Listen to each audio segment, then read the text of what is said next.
Chapter 196. Upon hearing Xining's words, Xiao Su did not delay and immediately went to Chu Qingyan's room. When he saw that she was lying on the bed unscathed and playing with the knot, he finally relaxed and slowly walked over. Instead of resting properly, "Why are you looking for this prince?" When Chu Qingyan heard this, she grabbed the knot in her hand and patted the bed beside her with a smile. Unfortunately, she was thinking about something and forgot about her injury.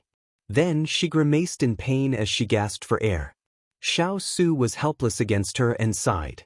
"Can't you pay more attention to yourself?" Chu Qingyan also sighed. "We're about the same, there's not much difference between us." However, she only dared to say this in her heart and did not dare to say it out loud. "Didn't I forget?" Chu Qingyan slowed down, trying to let the pain go away.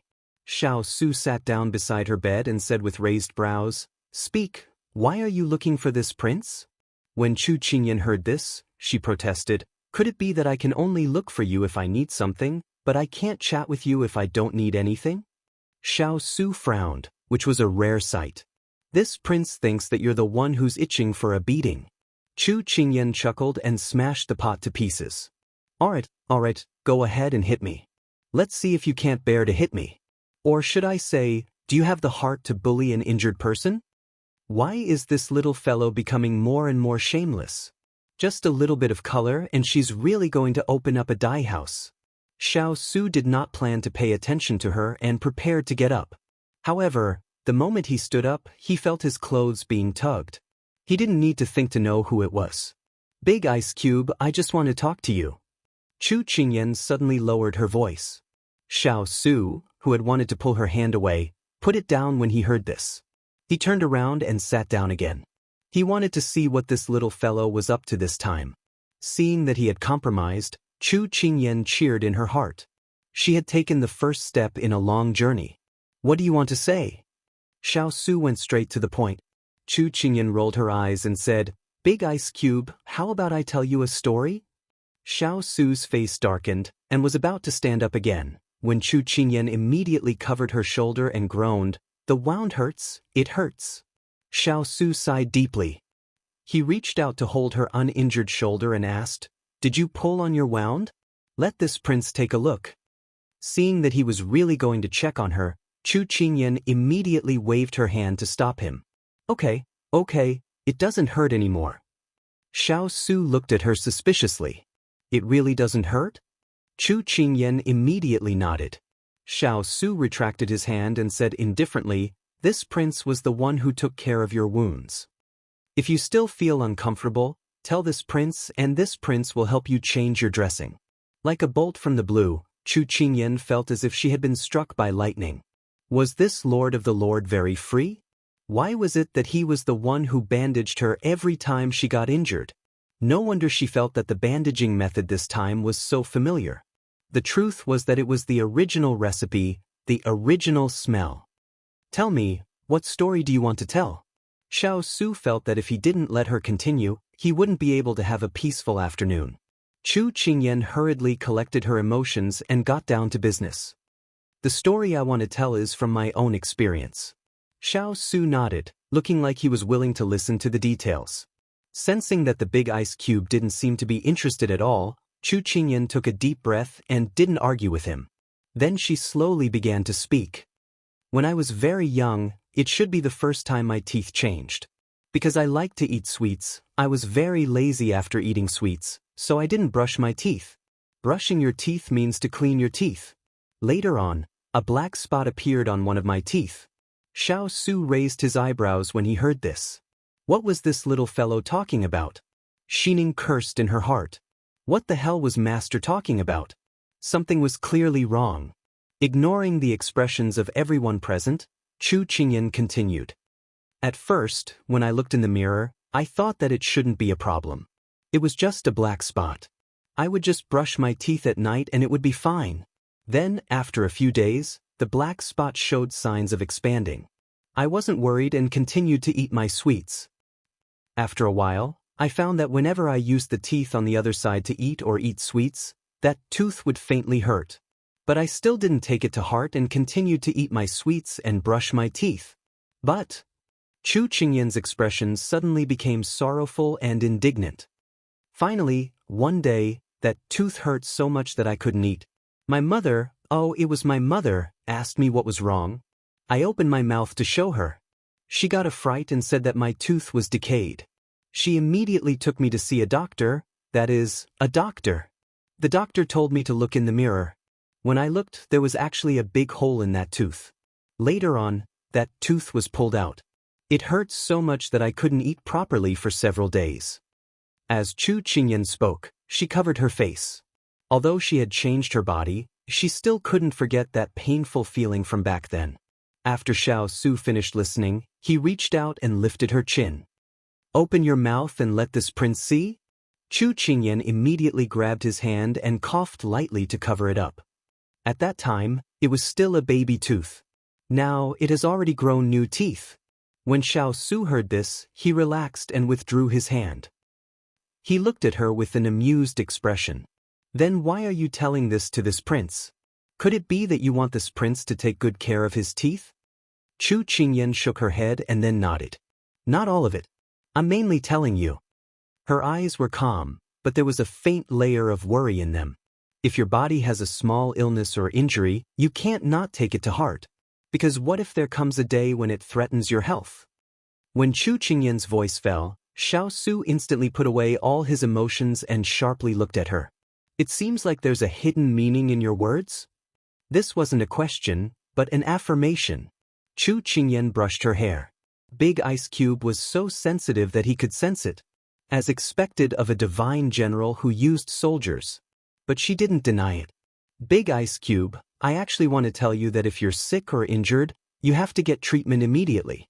Otherwise, it will snowball and get worse and worse." Xiao Su's cold eyes swept over and Chu Qingyan instantly felt the surrounding air freeze, the temperature dropping.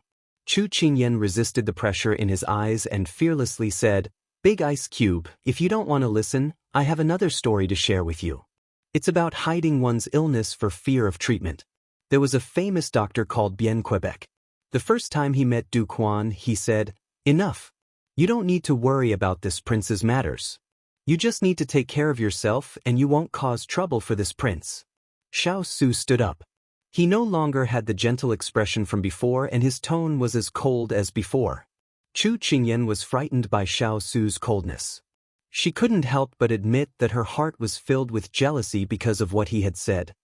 "Big Ice Cube, I'm not worrying for nothing. I'm just worried about you. No need. You just need to take care of yourself." Xiao Su calmed his emotions, but his tone was still cold. Chapter 197. If you refuse to listen to my advice, then you don't need to worry about me either. Chu Qingyan felt wronged as she shouted at him. She then turned her head to the side. "Xining, from today onwards, I'm not eating. You don't have to bring food into the room." But Xining didn't know what was going on. The two of them were clearly getting along fine, so why did they suddenly start arguing? Lord, Xining was in a difficult position.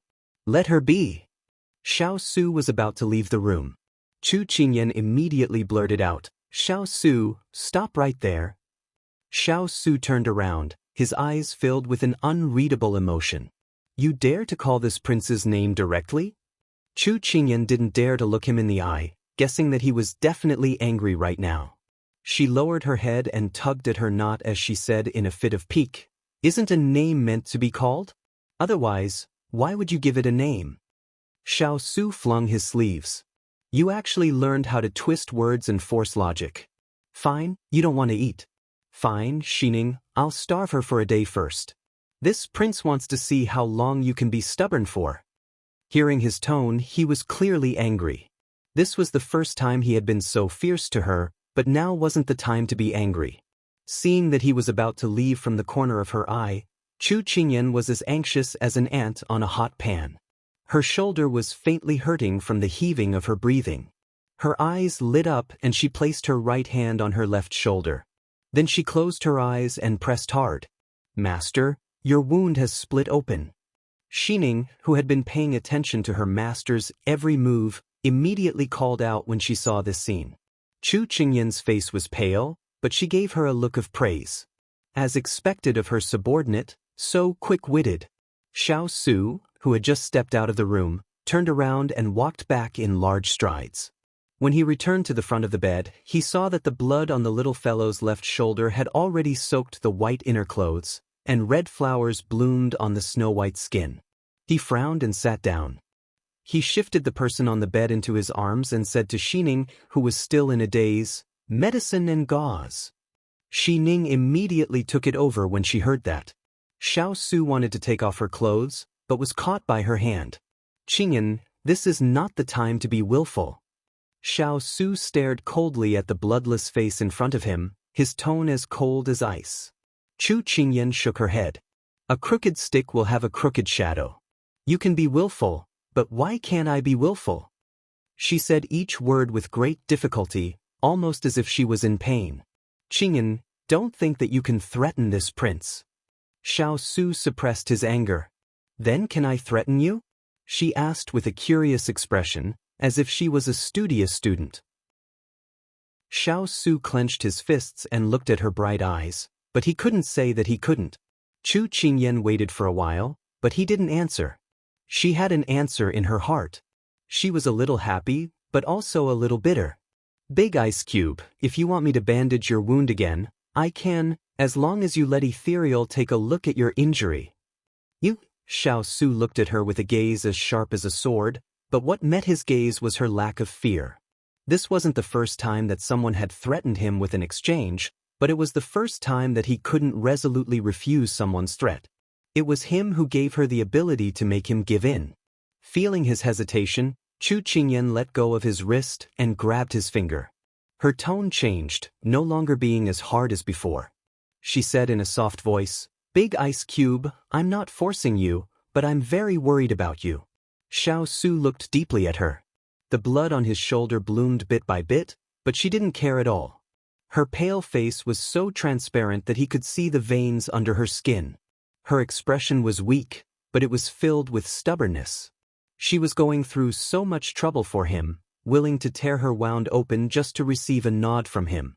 "Little fellow, how can this king be at ease letting you live alone in this world?" Perhaps it was because Xiao Su had been silent for too long that Chu Qingyan's heart began to feel uneasy. Would the Big Ice Cube agree?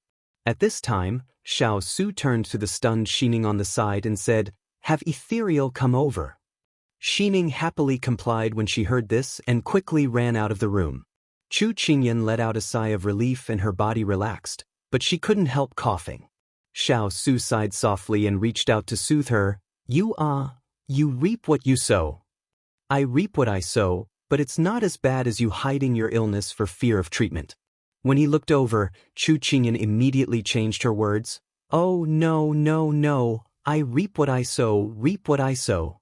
When she finished speaking, Chu Qingyan was a little annoyed. Why was she so disappointing? Ethereal was already waiting in the room. When she saw Xining summon her, she immediately followed her out. When she entered the room, she saw Chu Qingyan lying on the bed with her wound open, and her master sitting by the bed. She was puzzled. What was going on? "Let's take a look at her wound first. Let's examine her body first," the two of them said in unison. Xiao Su frowned. Chu Qingyan immediately took the opportunity to say, "Anyway, we've already agreed that if you don't examine her, I won't bandage her wound." Xiao Su glanced at her and didn't want to argue with her anymore. If he delayed any longer, she might lose too much blood. Thus, he got up and sat on the chair, extending his wrist.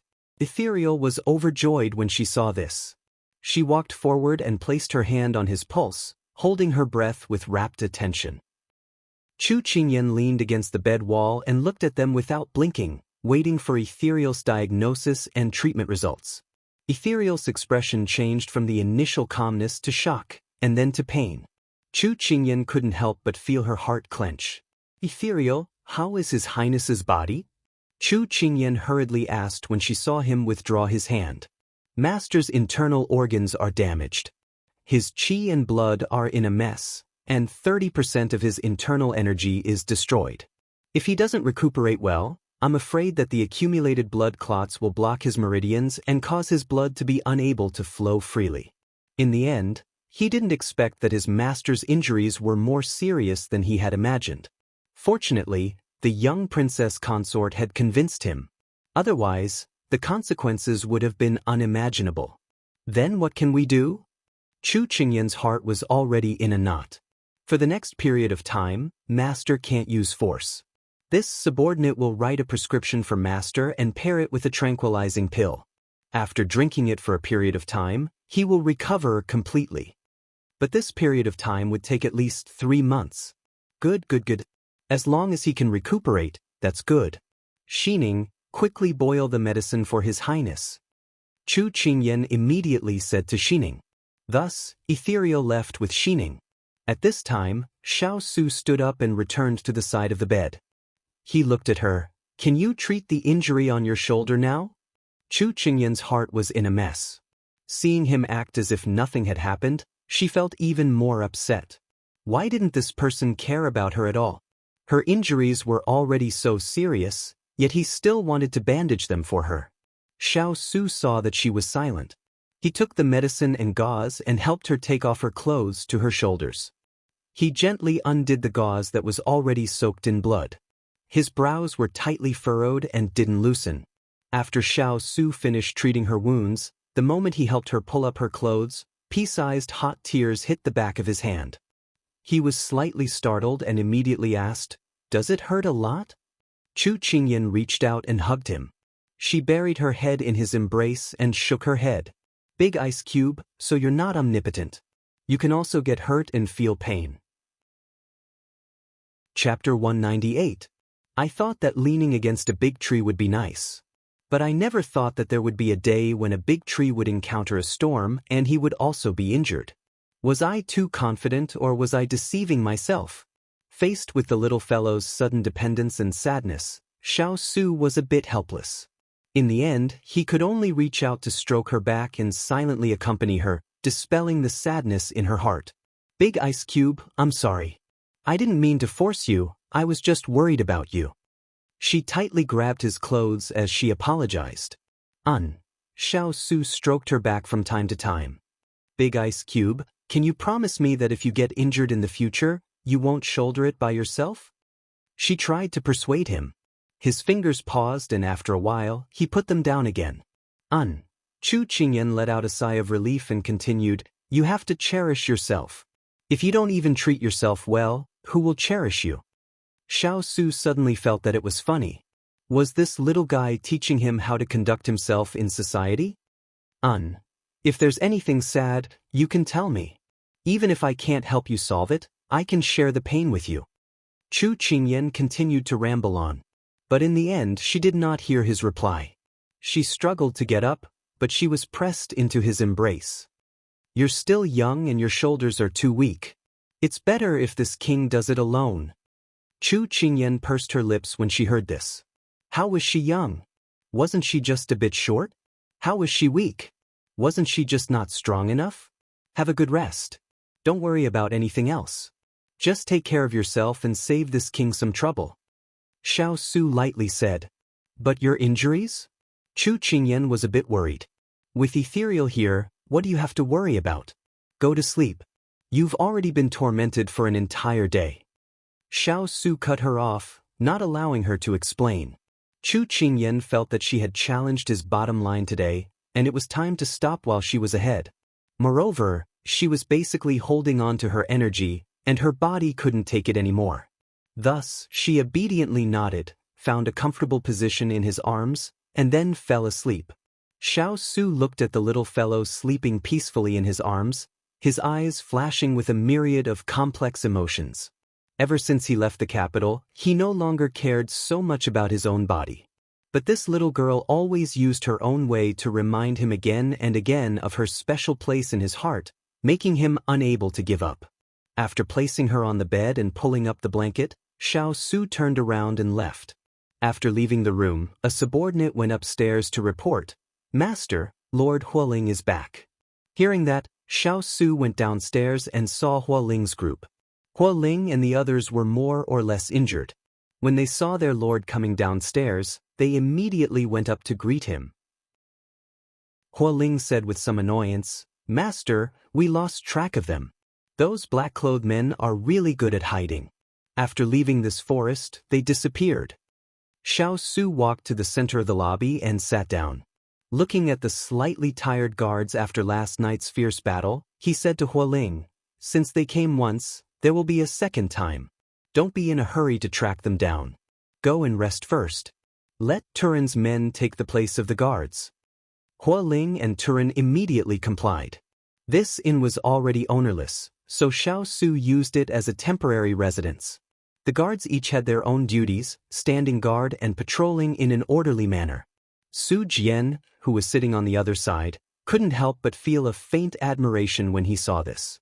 It was rumored that His Royal Highness was good at managing the army, and it was indeed true. "Grandmaster, why have you appeared here?" Xiao Su saw Su Jian and ordered someone to pour tea for him. Su Jian smiled and replied, "A few days ago, my master's good friend asked me to search for a family member who has been missing for a long time. Now that I've arrived here, I just so happened to run into you all who saw through their trap and saved almsgiver Chu." "I see." Xiao Su nodded. "Have you found the missing people? I'm afraid they've already been killed by this inn." Su Jian closed his eyes and put his palms together, saying Amitba. At this time, Turin walked out from the inner courtyard and reported to Xiao Su with a serious expression, "Master, the 3 demons of heaven, earth, and man have confessed to killing the travelers. This subordinate has been identified by them and found the dismembered corpses in the small storeroom. The other travelers have already been. Even though the earth spirit was used to seeing life and death, it was still shocked by this extremely vicious and cruel method.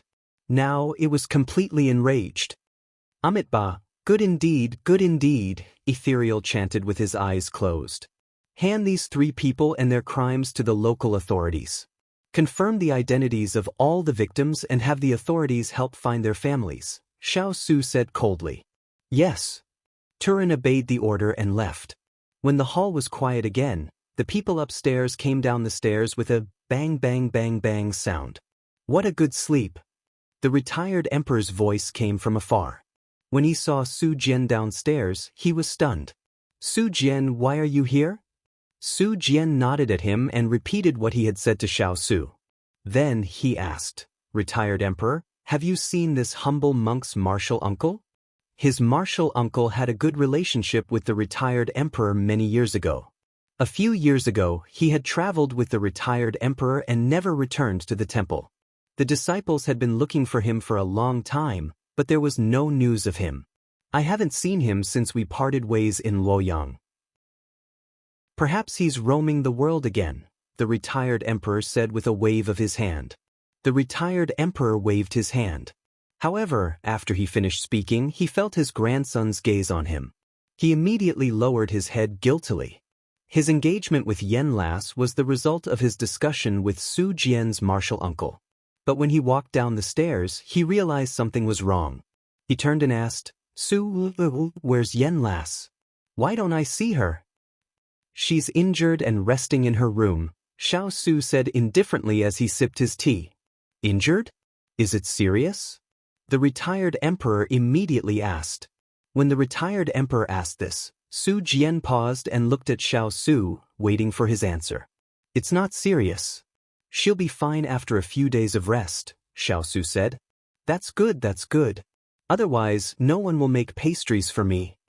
Turin, who was in the middle of making arrangements, was speechless. Fortunately, the young princess consort wasn't here. Otherwise, she would probably explode in anger. The retired emperor who forgot about his granddaughter-in-law when there was food to eat.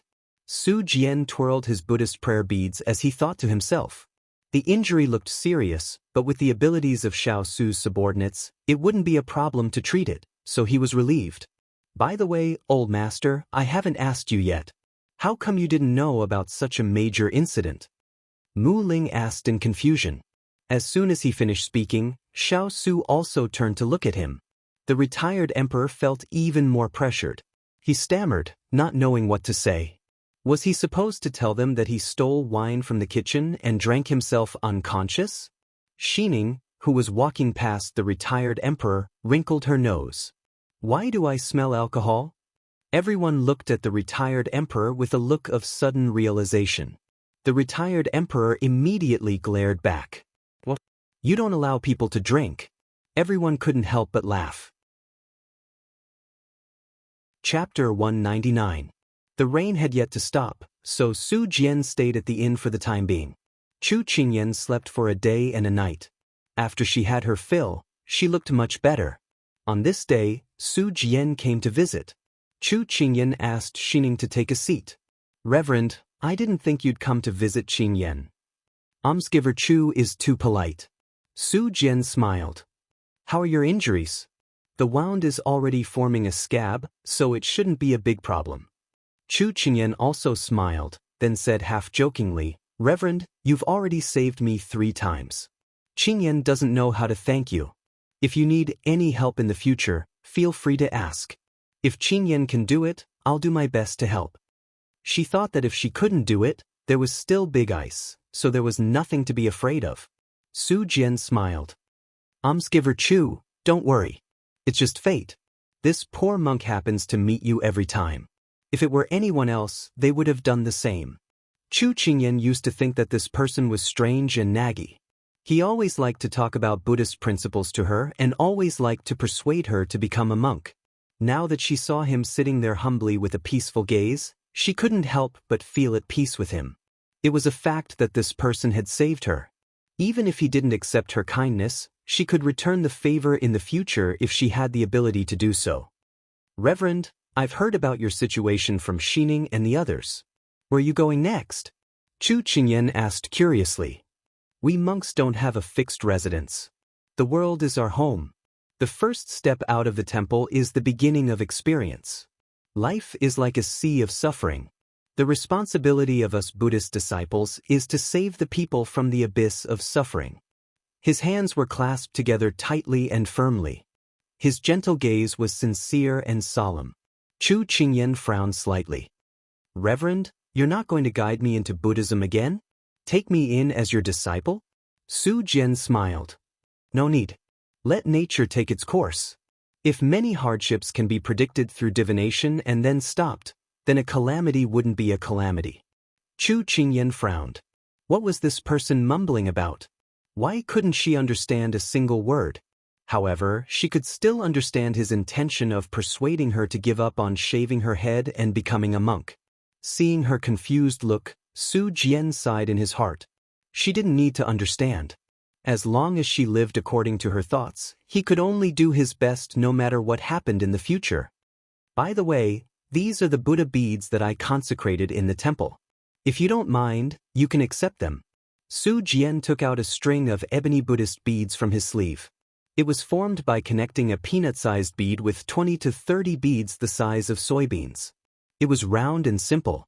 Chu Qingyan liked it very much when she saw it. However, Chu Qingyan did not accept it. Instead, she blinked and looked at him.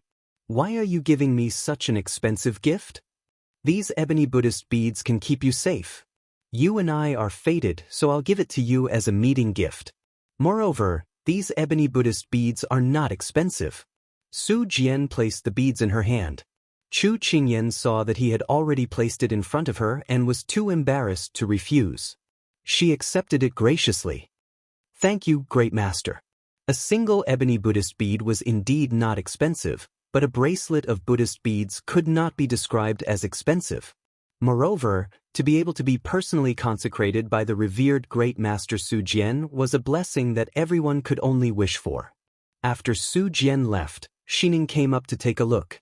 She enviously asked in confusion, "Master, why is Great Master Su Jian so good to you? Perhaps he feels that I'm fated with Buddha." Chu Qingyan recalled the few times she had met him. Almost all of them had been in danger, and he had said that only by entering Buddhism would she be able to live a peaceful life. Perhaps he wants to take me as his disciple, so he used this string of Buddhist beads to bribe me. Chu Qingyan couldn't help but laugh. Xining also couldn't help but laugh. The master and servant no longer harped on this matter. "That's right, what is His Highness doing today?" She hadn't seen Big Ice Cube's figure for a long time, so she really missed him. Xining shook her head.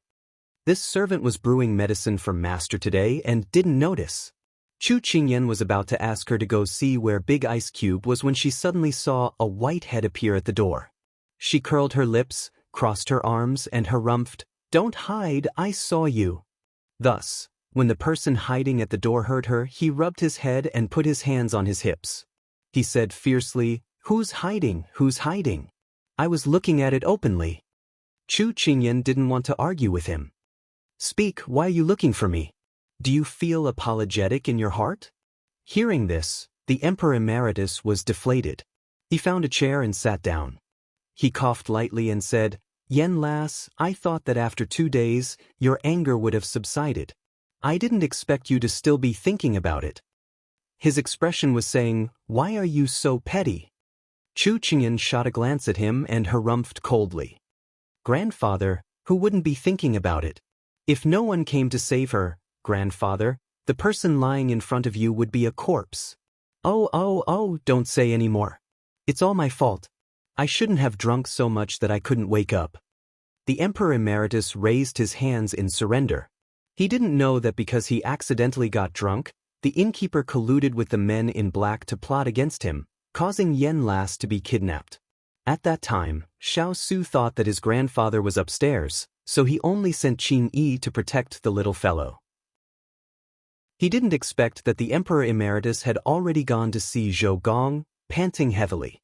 Chu Qingyan was actually just teasing the Emperor Emeritus and didn't really want to blame him. Fortunately, he didn't appear. Otherwise, those people were highly skilled in martial arts.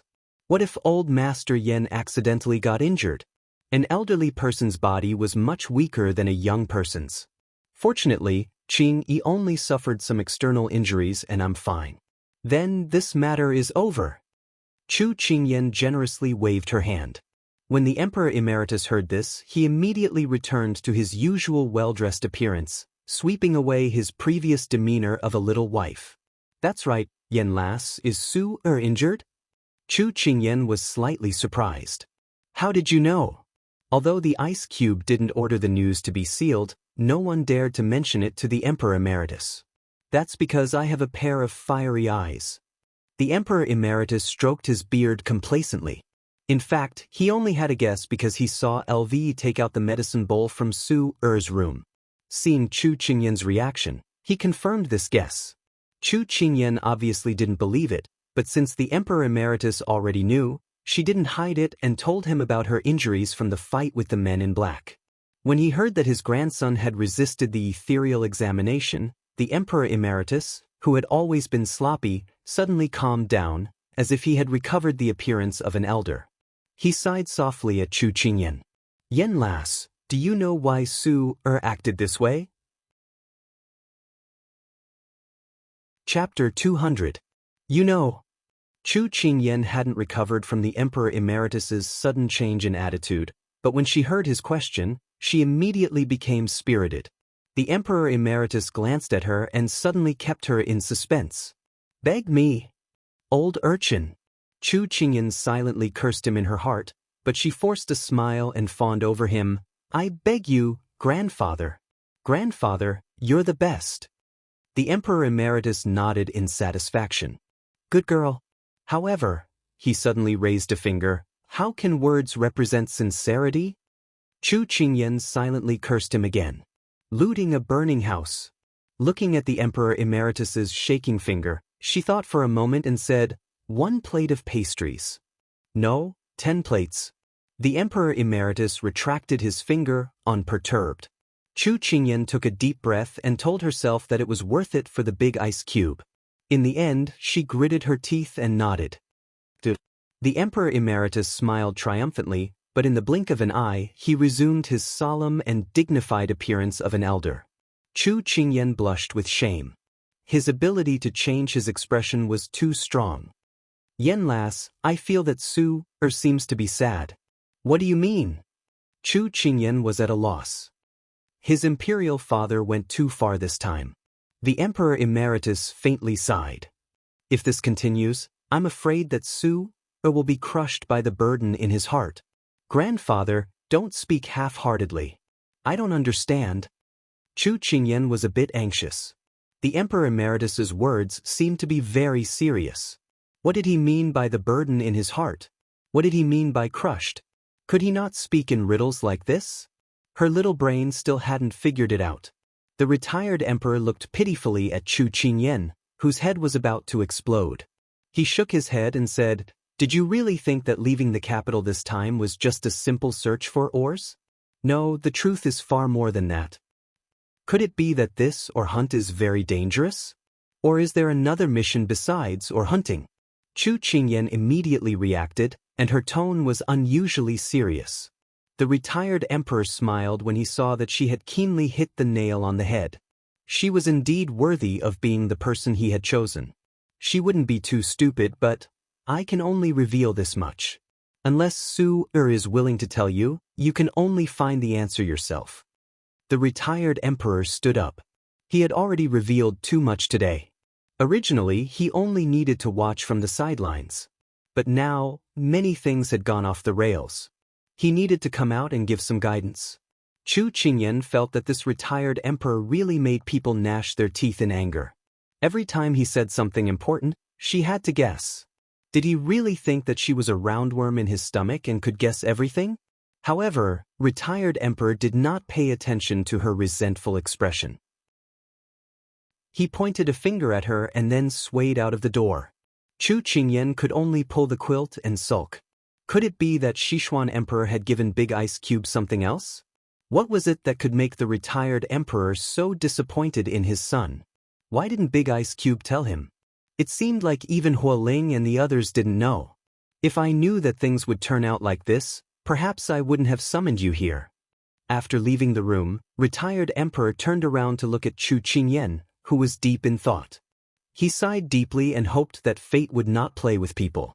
He also hoped that her arrival could change Su's fate and Sichuan's fate. It seemed ridiculous to entrust everyone's fate to a little child. But who knew? Perhaps there really would be a miracle? Master, are you still thinking about what retired emperor said? After a long time, Xining saw that her master was still in a daze and couldn't help but ask. Chu Qingyan absent-mindedly nodded. Her thoughts were still drifting. Xining thought for a while and comforted her. "Master, I think the retired emperor might be teasing you. Usually, 9 out of 10 of the retired emperor's words are lies, so don't take it to heart. I'm just worried. What if what he said today is the truth other than those 9 sentences?" Regarding Big Ice Cube, she would rather believe 3,000 mistakes than let go of one. So, there was no what if. Xining scratched her head. "Why don't you ask His Highness? Isn't it better to clarify some things in person?" Chu Qingyan couldn't help but raise her hand to rub Xining's little head. "If it was really that simple, I would have asked long ago. But His Highness obviously doesn't want to tell others. Look, even the fierce cavalry who has followed him for so many years, which one knows?" Xining nodded. At this moment, she saw His Highness enter the room and immediately reminded the person in front of her, "Master, speak of the devil." Chu Qingyan immediately raised her head and saw the person who entered the room. She said with some joy, "Big Ice Cube, why are you here? Aren't you recuperating in the room?" "It's just a minor injury, don't worry." Xiao Su's eyes were indifferent as he swept a glance at her face. She had already recovered some color, so he was relieved. Sigh, she didn't take her body seriously. She made it seem as if the emperor wasn't worried, but the eunuch was. Chu Qingyan pursed her lips, then asked, "That's right, Big Ice Cube, when are we leaving this place?"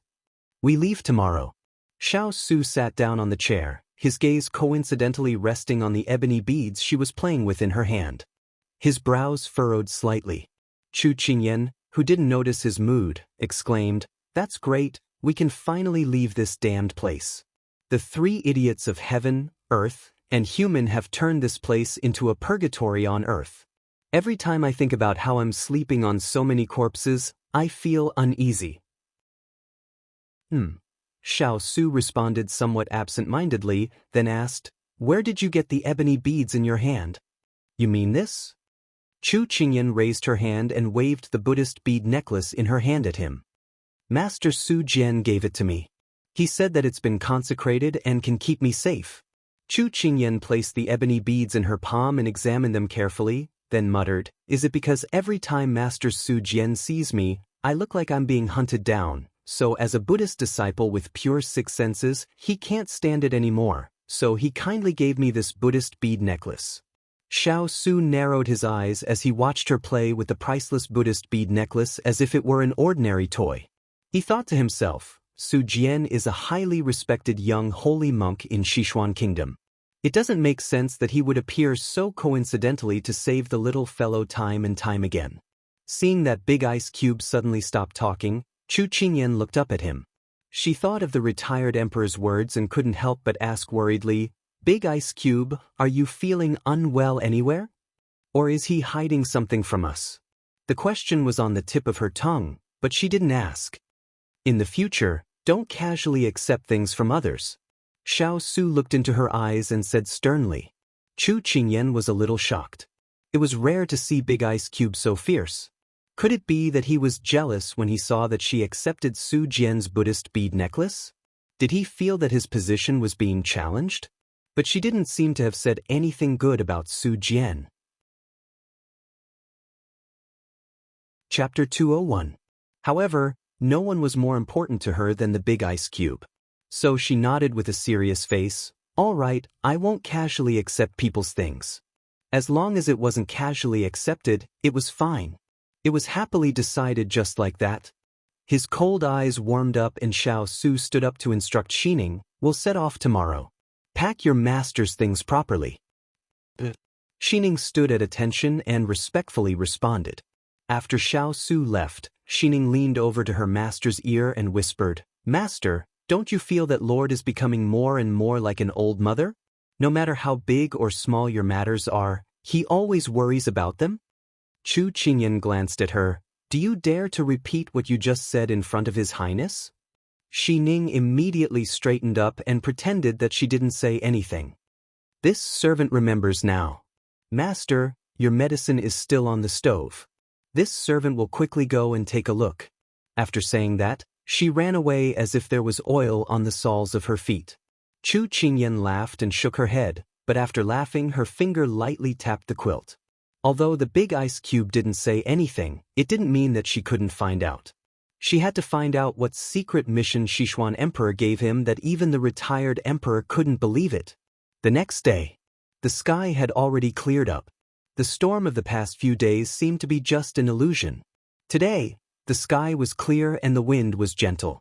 Small droplets of water fell from the grass, butterflies fluttered in the air, the trees were green, and the distant mountains were covered in snow. Everything was so beautiful that it made people feel comfortable. Those filthy matters had already been washed away by the heavy rain. The three devils of heaven, earth, and man had already been handed over to the government. After they left, the soldiers sealed up the inn. Chu Qingyan turned back to look at the first inn that was leaning left and right as if a gust of wind could blow it away. Her heart was filled with sorrow. The only inn in 100 li radius actually hid so many wronged souls. She hoped that after this storm, they would be able to reincarnate and not encounter this kind of misfortune again. Chu Qingyan swept her eyes over the surrounding people, but did not see Su Fei, so she asked about Hualing. Hualing looked back at the guest room and said, Great Master Su Jian said that he wanted to help these undead find peace, so he will stay in the inn and won't travel with us. Chu Qingyan nodded and got on the carriage, heading towards the ferry.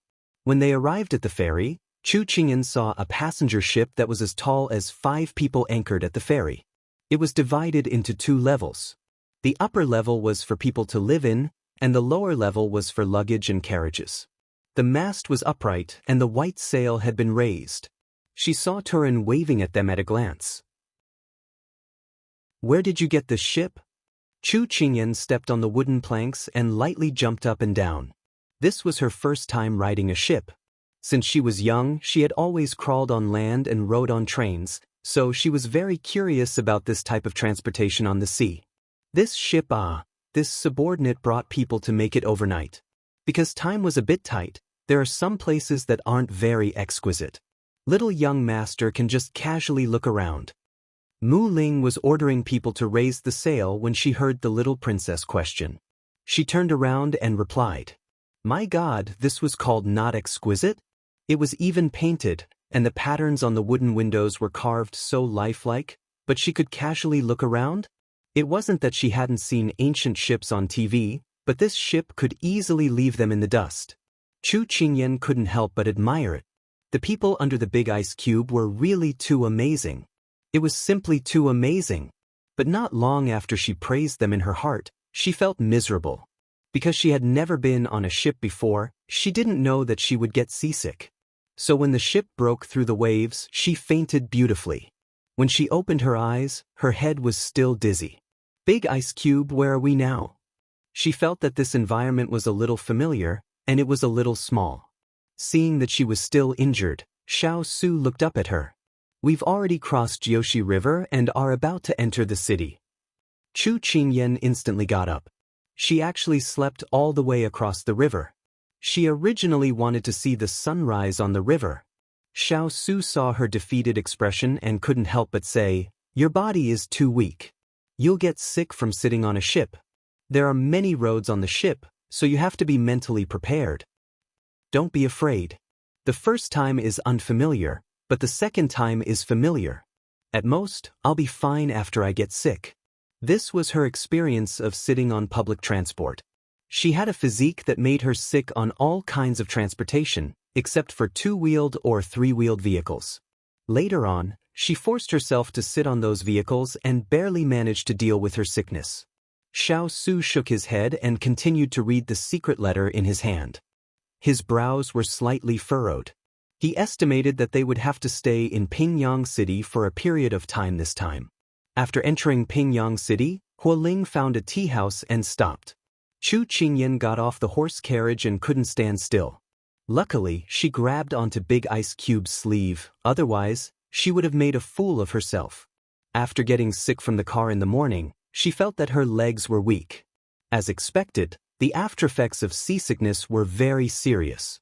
But when she felt Big Ice Cube's teasing gaze, she immediately let go of his sleeve and pretended that nothing was wrong as she looked around. This Pingyang city looked quite lively, but there seemed to be a lot of beggars on the streets. Most of them were dressed in rags, either standing or kneeling to beg. Their faces were sallow and their bodies were thin. Their clothes were ragged, and they looked very pitiful. Chu Qingyan narrowed her eyes. At this time, everyone had already entered the tea house. Under Xining's urging, she also walked in. "Dear guests, where do you sit? We have seats in the main hall or in the private rooms." The waiter immediately welcomed them.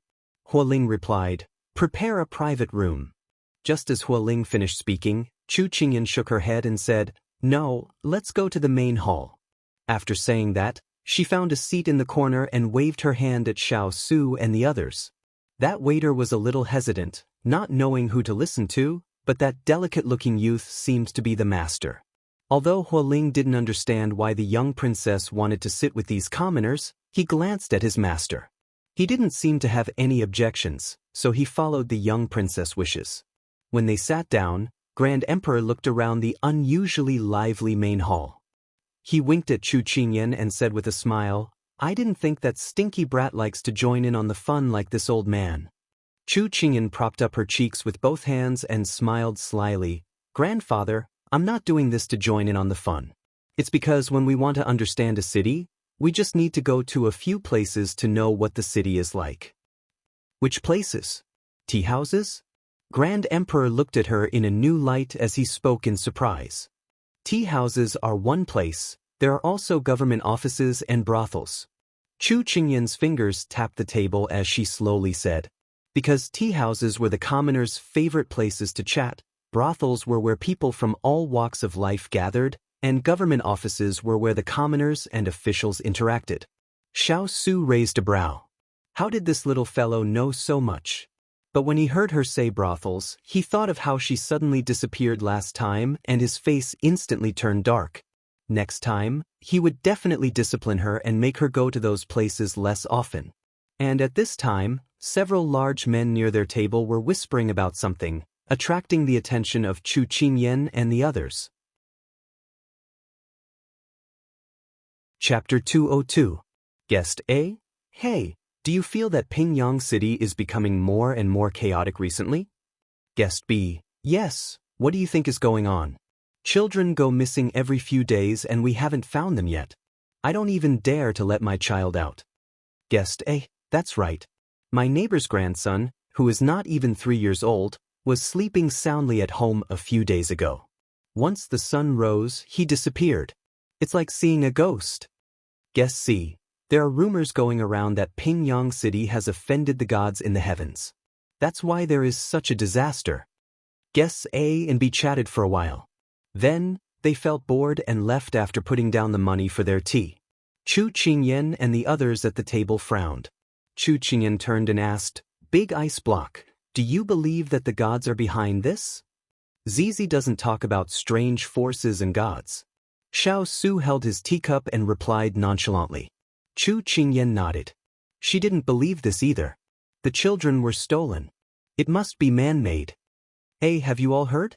Prefect Lu is going to marry his 18th concubine again. Prefect Lu is already over 60 years old. How can he still have so much energy? Guest D said mockingly. The person sitting in front of him said disapprovingly, didn't his 16th concubine give birth to a daughter for him not long ago? This proves that he is still vigorous despite his age. Guest D sneered. But I don't mean to say this. Prefect Lu already has 9 daughters. Is he planning to have another one to make it perfect? Don't talk too much. If his lackeys hear this, I'm afraid you won't be able to find your teeth again. You won't even let me speak properly. I can't stay in Pingyang City any longer. Guest D shook his head and said helplessly. Hearing this, Chu Qingyan looked at the retired emperor, who was happily sipping his tea. She raised her eyebrows and said, Grandfather, I realize that the governor of the Lu clan is quite controversial in Pingyang City. Also, TSK, an old cow eating young grass. Hearing this, the retired emperor stroked his beard. His expression didn't look too good. This is too outrageous. When we go later, we'll scold them properly. Don't let them think too much. They didn't even do a few proper things. Chu Qingyan looked at the Grand Emperor suspiciously. I think it's better for you not to appear. What if he offers you a few plates of pastries and you'll be roped in by him? Hey, rascal. How dare you slander me? The Grand Emperor was so angry that he was about to stomp on his feet. At this moment, Xiao Su raised his hand to stop the two from bickering. Let's hide our identities for now and wait and see. Chu Qingyan stopped fooling around with the retired emperor when she heard this. Her eyes darted around as she asked, Big Ice Cube, are you planning to go incognito? Yes, it's convenient, Xiao Su said clearly and peacefully. Chu Qingyan felt like there was a hidden meaning in the big Ice Cube's words. She couldn't help but look at the Grand Emperor, asking him with her eyes.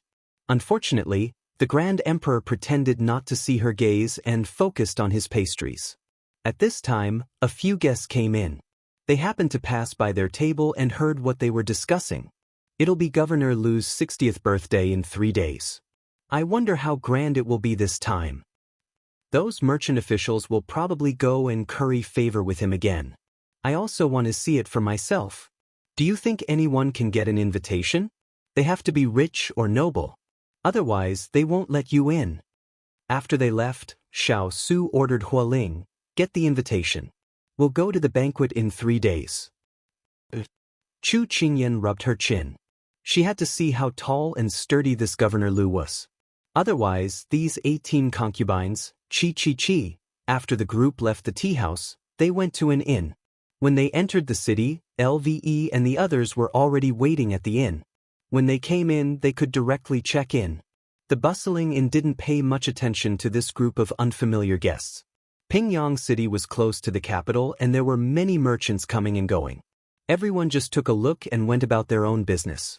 When Chu Qingyan went upstairs, she could still hear the guests downstairs discussing the things they heard in the tea house. She thought carefully. It seemed like Lu Ying occupied all the gossip headlines in this Pingyang City. However, there were more negative comments than positive comments. She shook her head. To what extent did he have to be the gossip of all the people? Chu Qingyan went in and Xining brought hot water for her to freshen up. She had indeed sweated a lot on the way here. It was good to freshen up. After she changed her clothes, she looked at the gauze on her shoulder and sighed slightly. It seemed that she had been here for almost a year, but there were many major and minor injuries. She really didn't know who she had offended. Just as she was sighing, someone knocked on the door. Xining went to open the door. Eldest young master. Outside, everyone addressed Xiao Su as eldest young master. Chu Qingyan heard the sound and looked at the person who walked in from the door. She smiled and said, "Big Ice Cube, why are you here?" Xiao Su, who was wearing a gauze hat, walked in front of her and put the hat on the table. He said clearly, "It's time for you to change your dressing." It was only then that Chu Qingyan saw the bandages and ointment in his hands.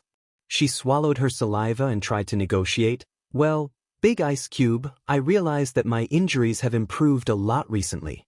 Why don't I change it myself? After all, I have to learn how to bandage myself in the future."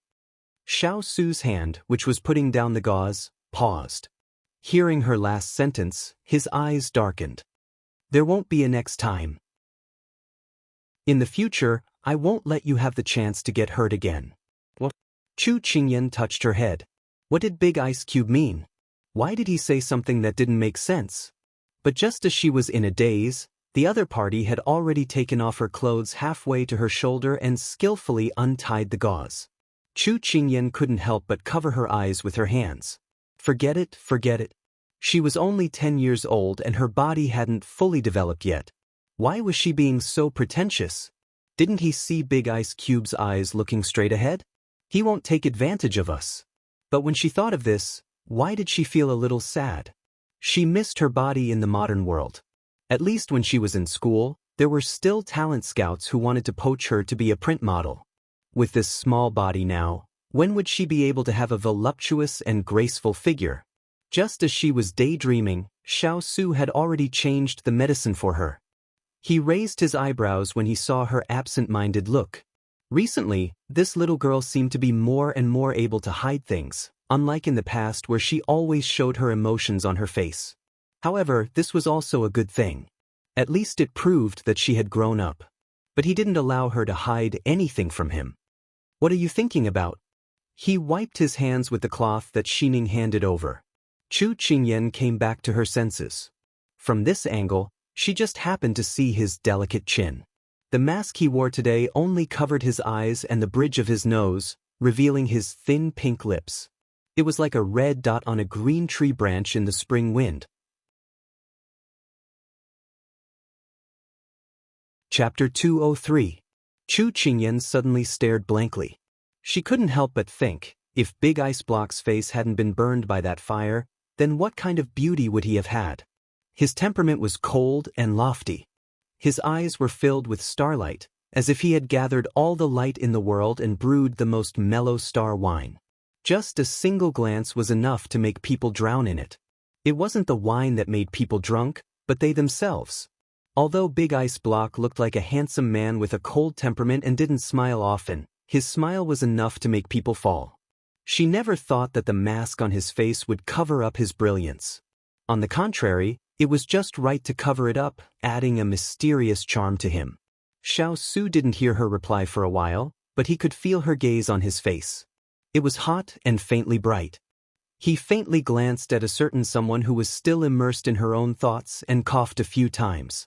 Chu Qingyan was immediately pulled back from her thoughts and hurriedly sat up. "Are you feeling unwell? Quickly sit down, I'll help you smooth out your breathing." Ever since she knew that he had suffered internal injuries, this little fellow would be extremely alert whenever she saw him. Her little eyes were filled with worry at the slightest movement. Xiao Su couldn't help but laugh. He wasn't as weak as she thought, but she had already pulled him down to sit beside the bed. "Wait, I'll help you massage." As she said that, Chu Qingyan's two little paws were already on his shoulders. She massaged him and said, "I used to minor in Chinese medicine. There was a course on how to unblock people's meridians."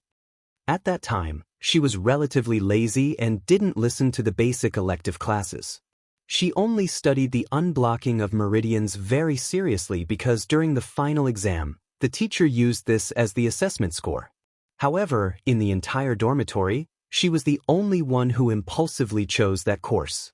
In order to not fail, she pulled the 5 people in the dormitory one by one to do the revision. In the end, she passed, and her few roommates were all pressed down by her. She couldn't bear to look back on the past, but she was incomparably glad. If it wasn't for the 3 days and 2 nights that year, her technique today wouldn't be so skillful. Xiao Su, who originally wanted to say that it was fine, swallowed his words when her little paws touched him. He slightly closed his eyes and enjoyed this little fellow's rare care. His skin felt comfortable to the touch and was in line with the fashion industry's evaluation of handsome men. He looked thin when he wore clothes and muscular when he took them off. He was like a moving clothes hanger. No matter what kind of clothes he wore, he could vividly display the most beautiful side of the clothes. Chu Qingyan's little paws couldn't help but poke his shoulders. His muscles were elastic and lively. She pressed on his shoulder blades. His bones were strong, and her gaze slid down his slender neck. Hidden under the luxurious clothes, his jade-like skin was like the snow of Mount Tianshan, giving people the illusion that it would be broken by the slightest touch. She couldn't help but suck in her saliva. Borrowing the water to bloom, the water is the bone, and the jade is the flesh. Suddenly, he heard the person behind him muttering to herself and the pair of restless paws poking his body. Xiao Su narrowed his eyes and grabbed the pair of paws. "All right, I don't feel any discomfort anymore." Chu Qingyan reluctantly retracted her hands. Looking at the person who had stood up, an idea suddenly appeared in her mind. "Big Ice Cube, let's go to the night market tonight. I heard that Pingyang City is very lively at night. Shall we go and take a look?" Xiao Su instinctively wanted to reject, but he paused under her expectant gaze. During this period of time, she was injured and was mostly confined to the carriage or the room. He rarely allowed her to move around freely. It seemed that her active personality could no longer be restrained at this time. In the end, he said, "We can, but you have to bring a bodyguard." "There's no need for bodyguards. I'll bring you along. You just have to bring the money." Chu Qingyan blinked at him. "Don't you know that when you're injured or sick, you have to go out for a walk and breathe in the fresh air so that your body can recover faster?" Xiao Su always felt that her brain had a lot of twisted logic that was difficult to refute. Seeing that he readily agreed, she was indescribably happy. Her bright eyes darted around. "Big Ice Cube, I heard that Ethereal has superb disguise skills. You can get him to help you change your appearance. That way, you won't have to wear a gauze hat and a mask all day long and worry that your identity will be exposed." Although many people knew that they were heading north to search for ores, they kept a low profile to avoid trouble along the way and to hide their identities. However, the silver mask on Big Ice Cube's face was too recognizable. So, along the way, as long as there were outsiders, he would wear a gauze hat. She had worn a gauze hat before and felt that it was very inconvenient. Her heart ached for Big Ice Cube, so she thought of this idea. Xiao Su thought carefully and seemed to think that her idea was not bad. He nodded. Xining immediately went to summon Ethereal. Ethereal, who had rushed over as soon as he heard the news, thought that something had happened to the two's wounds. When he came in and saw that the two were sitting well, he sighed in relief and asked what was the matter. When he heard the young princess consort's idea, Ethereal expressed his approval. Chu Qingyan's eyes instantly lit up. "Ethereal, quickly help your young master change his appearance. Xining, quickly help me get a chair. This young master wants to see this amazing technique." Ethereal mercilessly exposed her little thoughts. "Little young master, you have an ulterior motive. This is this one's unique skill and cannot be exposed. So, this one asks little young master to leave." Chu Qingyan was instantly stunned. This Ethereal did not feel good because he did not oppose her, right? She just wanted to take the opportunity to see what the big ice block looked like under the mask. Even if his face was disfigured, she could at least see what his facial features looked like. Xiao Su's gaze swept over the clearly angry little fellow. He curled his lips and raised a hand to pat her little head. His voice was gentle. "I'll come to pick you up at night." His tone was coaxing a child, but Chu Qingyan fell for it. She immediately waved her hand. "Okay, I'll wait for you obediently."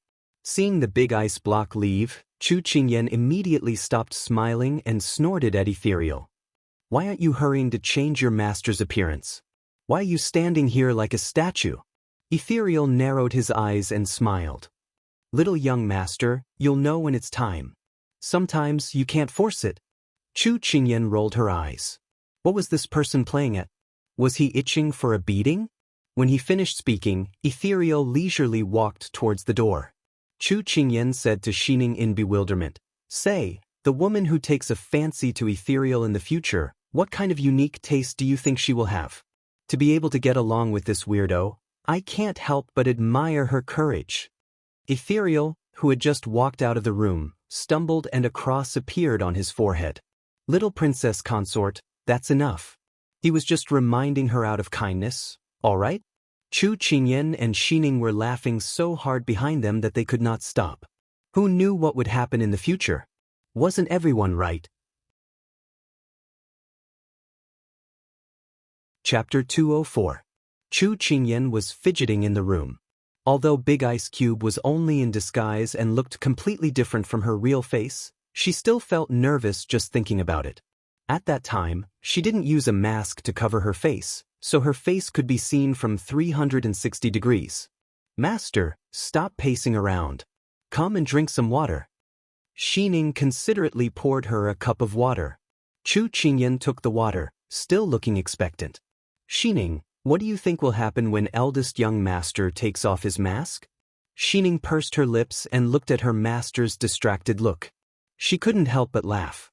Master, won't you find out later? Chu Qingyan thought about it and agreed, but why was she so nervous? When the room door was pushed open, Chu Qingyan immediately put down the cup and stood up to look. Xining shook her head. Why did Master look like a groom who was about to marry his bride? Full of anticipation and uneasiness? A man in luxurious black robes slowly appeared in front of her as the room door opened. The night gradually darkened, and the last rays of the setting sun penetrated the clouds and shone into the room. It also lit up Chu Qingyan's eyes. The man in front of her had eyebrows like the spring breeze in February, eyes like black jade, and an outstanding appearance. His lips were like dew-stained flower petals, lustrous and sparkling. Handsome eyebrows and slender eyes, he looked around and had an elegant temperament, forgetting all worldly things. Only that faint gaze was like the snow on a mountain, pure and cold. His skin was as white as jade, more delicate and lustrous than a woman's, making people think of sparkling and translucent jelly. She couldn't help but want to raise her finger and poke at it.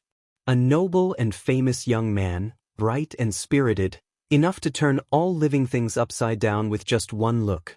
Big Ice Cube, she could tell at a glance that this person was the one she had been longing for. Although she had never seen his face before, and the person in front of her had also disguised himself, she was familiar with the cold indifference on him. Okay, I'm here to take you out. Xiao Su didn't enter the room. Instead, he stood outside with his hands behind his back, waiting for the person inside to come out. It wasn't that he didn't see the lingering amazement in her eyes, but he felt that such a silly little fellow was really losing face for him. It seemed that in the future he would have to teach her what it meant to remain calm even if Mount Tai collapsed in front of her. If Chu Qingyan knew his unromantic thoughts, she would probably hit her head against the wall. Everyone loved beauty. This was human nature. She walked in front of him and stretched out her claws, wanting to poke his face to see if he was wearing a human skin mask. However, he stopped her halfway and grabbed her claws. Stop fooling around. Ethereal, who had been ignored, coughed softly. Young master, you don't have to waste your time.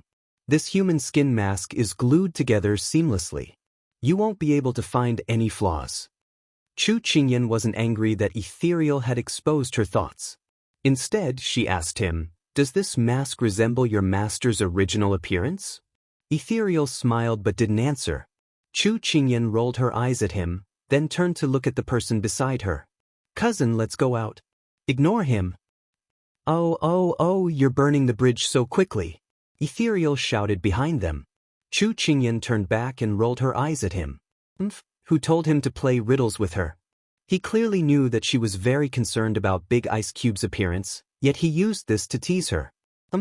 It was good enough that she didn't beat him up. He didn't tell the young princess consort that the reason why no one could tell that he was wearing a mask was because it was Lord's true appearance. However, he had disguised it a little and reduced his cultivation by 70%. Therefore, what the young princess consort saw was a concealed brilliance and only 30% of Lord's handsome face. 30% was enough to topple all living things. If he didn't reduce his cultivation, what kind of brilliance would he have? Kong Ling looked at the two of them walking down the stairs hand in hand and suddenly felt an inexplicable sense of coincidence.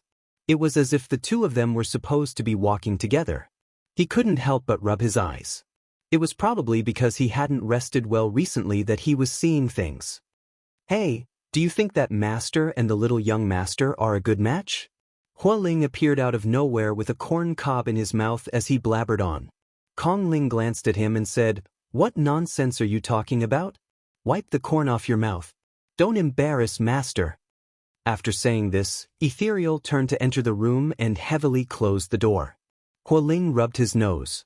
He was speaking the truth, so why was this person acting so awkward?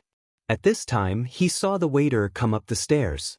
Hua Ling immediately waved his hand at him in an attempt to understand. "Waiter brother, do you also think that my master and the little young master are a good match?"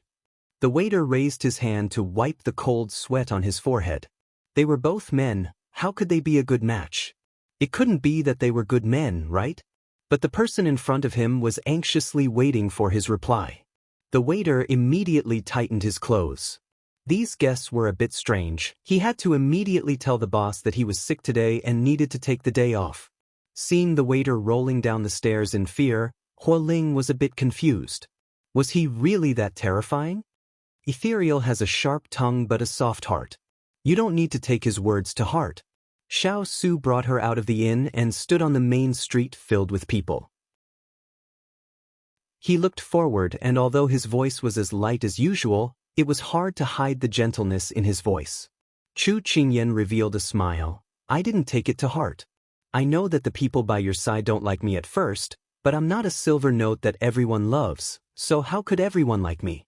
Moreover, don't you think that conquering people is the most motivating thing?" Her complete lack of care made Xiao Su curve his lips. Although this little fellow was always talking about his imperial grandfather and Ethereal, she was always kind to them in her heart. She was obedient and never really argued with them. This kind of broad-minded person was Xiao Su's person.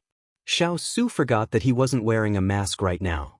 The gentle smile on his face instantly became the most dazzling scene in the crowd. Because of his faint smile, the endless stream of people slowed down their footsteps. At night, every household hung up lanterns. There were all kinds of lanterns that were beautiful beyond compare. The lanterns that snaked into the distance behind him emitted a dazzling light. It was like a brilliant firework that bloomed behind him. His black hair was tied up high and fell to his shoulders. It was as smooth as flowing water and had a faint luster to it. It was late autumn and the leaves were falling. It was unknown who bumped into the tree, but the golden leaves fell like rain. They fell on the shoulders of the two people and slid down their clothes like butterflies brushing past them. That moment of brilliance was like a falling leaf that entered the lake of people's hearts. It created ripples that spread out endlessly, layer upon layer, fine and dense. The youth's smile was like a spring breeze that blew through people's hearts. 1-2 flowers.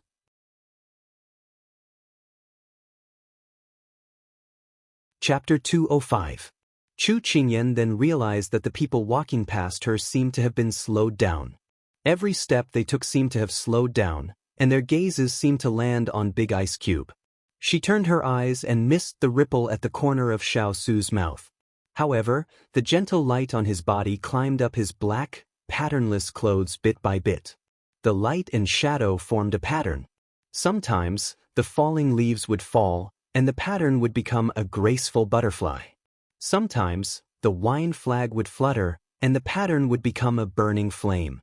In this world, there was a kind of person that didn't need to be deliberately sculpted or dressed up. Even if it was ordinary coarse hemp clothes or simple wooden hairpins, it couldn't hide their noble appearance. She was a bit dazed as a strange sense of pride rose in her heart. Even if the big ice block was wearing a mask, She still felt that he was the most handsome person in the world. But the surrounding gazes that fell on them didn't have pure admiration. It made her feel a bit uncomfortable and she couldn't help but frown. "Why do you look unhappy?" Xiao Su noticed her strange mood and asked with a lowered brow.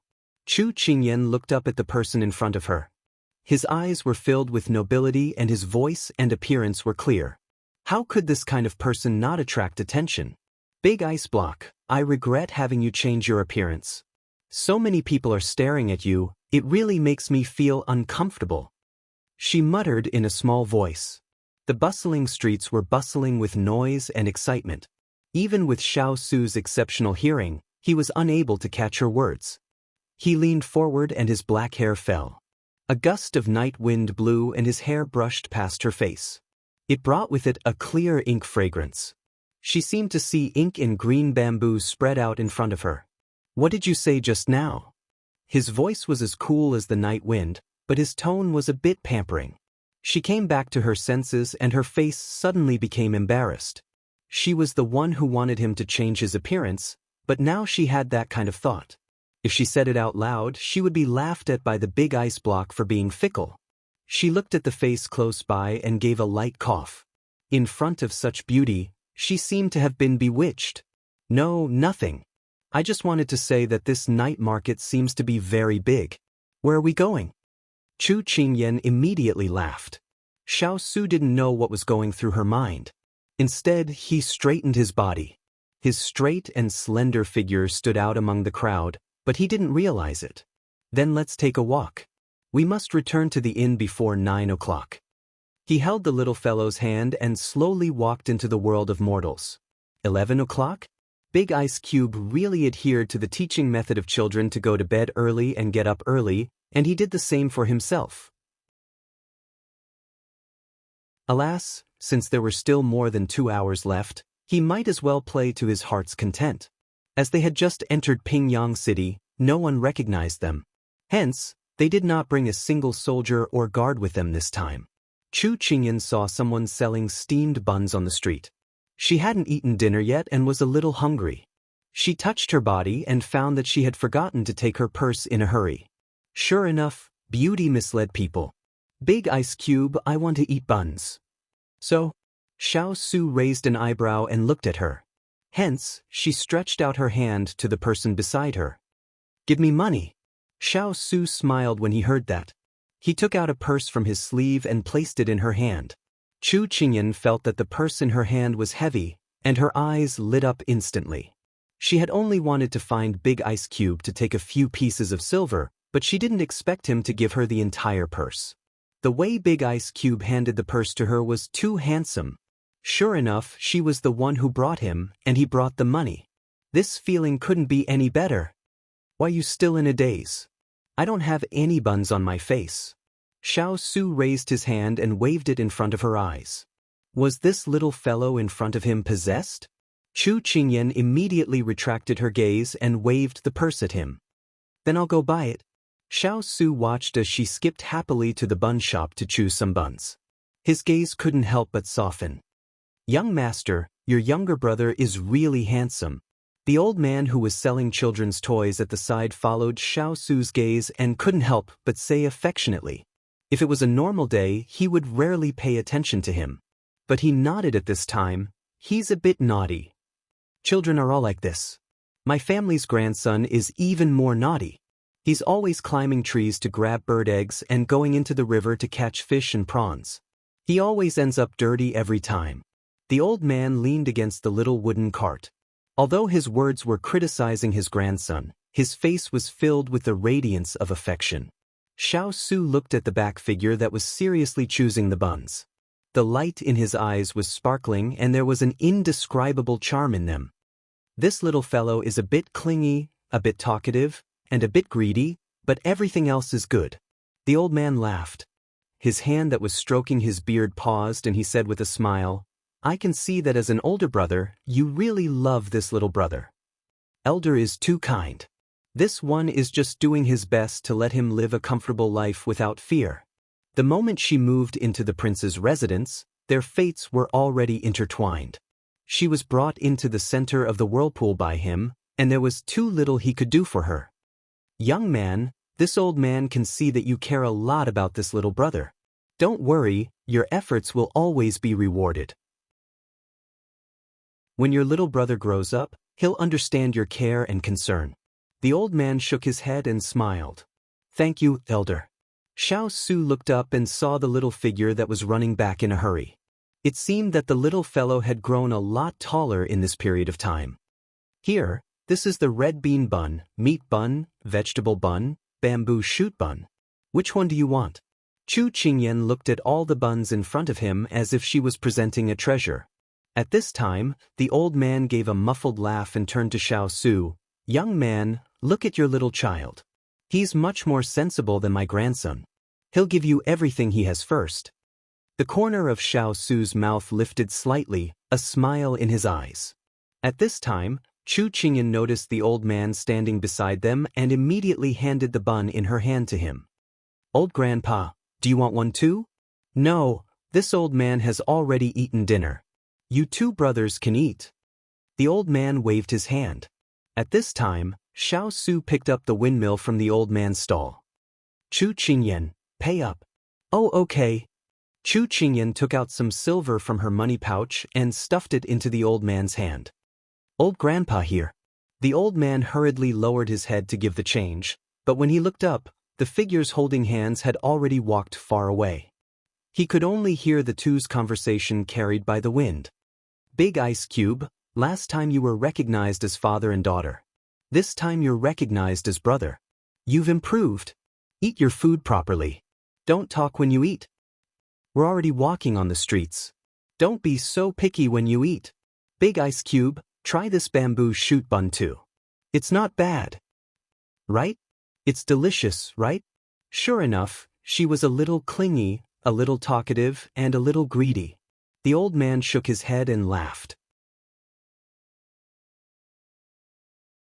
Chapter 206. This was the first time she was out alone with Big Ice Cube. In the past, they were either accompanied by Gu Rong, Gu Yi, or Hua Ling and Xining. This was also the first time the two of them were walking on an unfamiliar street. She expressed her feelings to the person beside her, wanting to gain recognition. Unfortunately, Big Ice Cube was too unromantic and only looked at her lightly. Watch where you're going, don't fall. Xiao Su didn't know why this little fellow's mind was filled with so many emotions. He shook his head. I fell. A 15 or 16-year-old girl in pink walked in front of the two of them. Suddenly, she lost her footing and fell softly in front of them. She called out weakly and slowly fell down with what she thought was her most graceful figure. Chu Qingyan blinked. Why did this person fall down for no reason? Could it be that they met with a scammer? Miss, why did you fall? A girl dressed as a servant immediately ran forward and squatted down to help her up. However, the two of them fell to the ground again. The pink-clothed girl raised her eyes. Her gaze was soft and teary as she said to Xiao Su, Young master, my maidservant is weak and can't help me up. Can you lend a hand and help me up?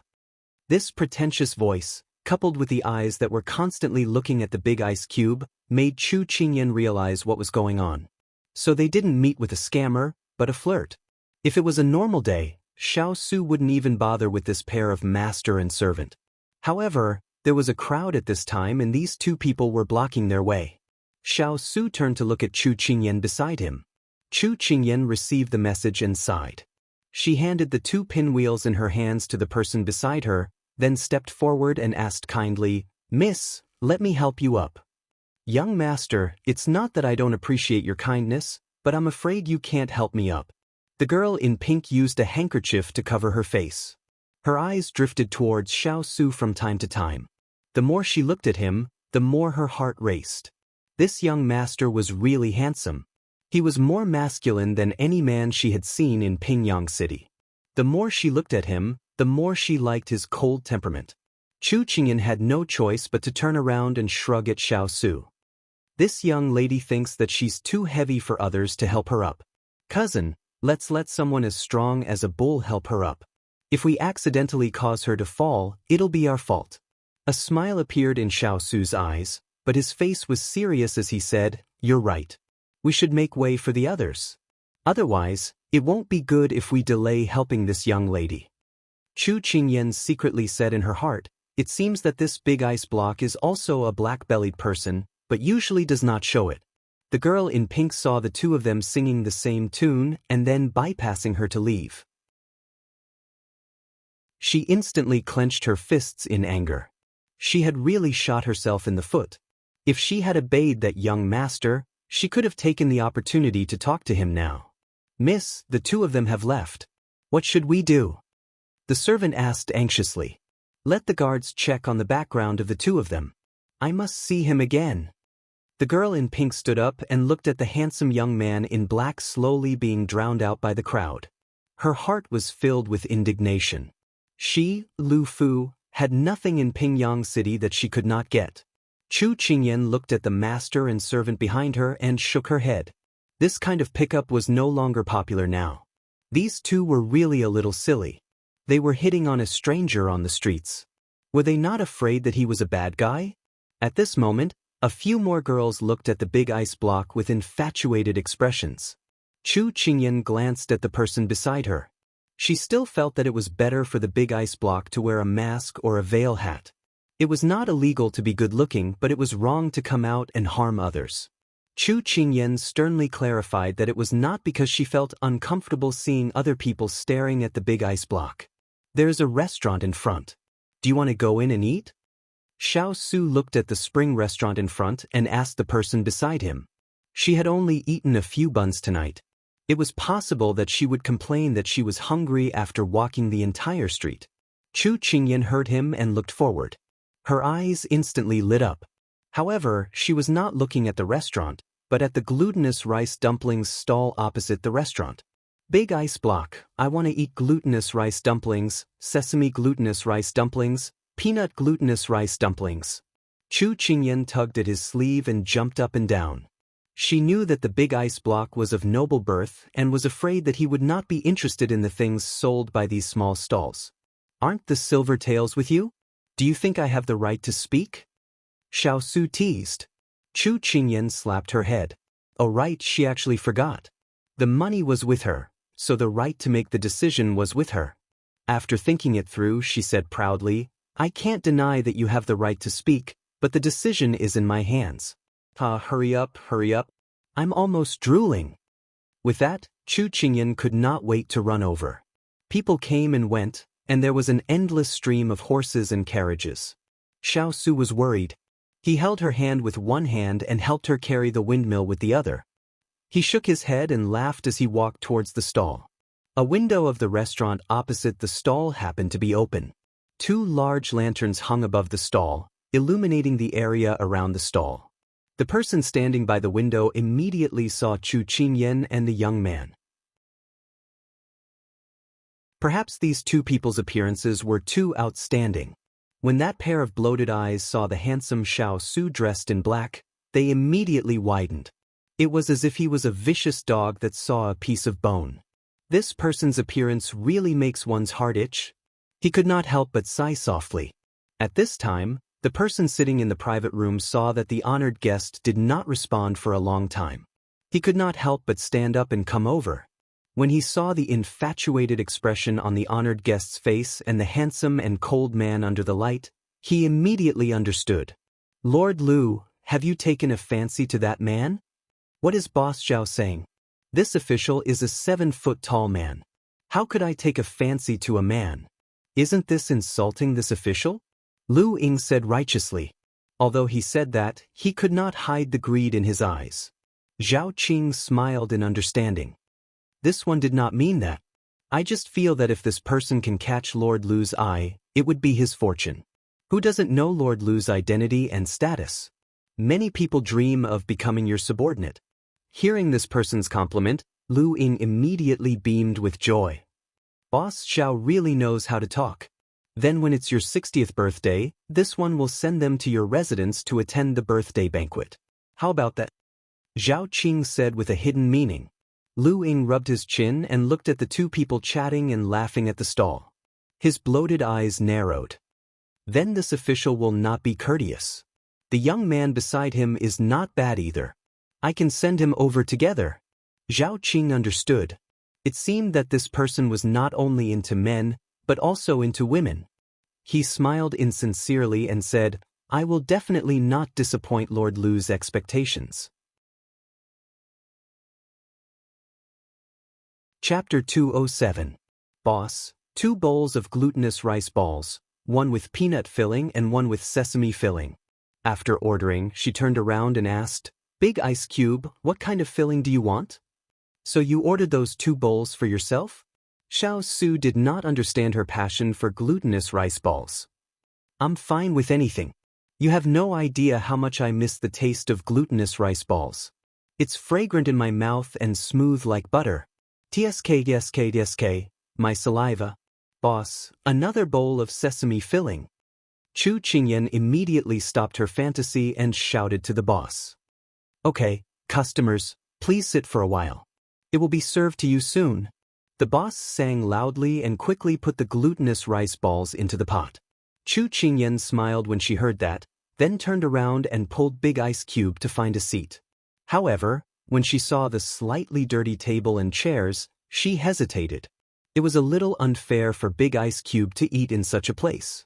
As if he did not see the little girl's hesitation, Xiao Su sat down gracefully and poured her a cup of tea.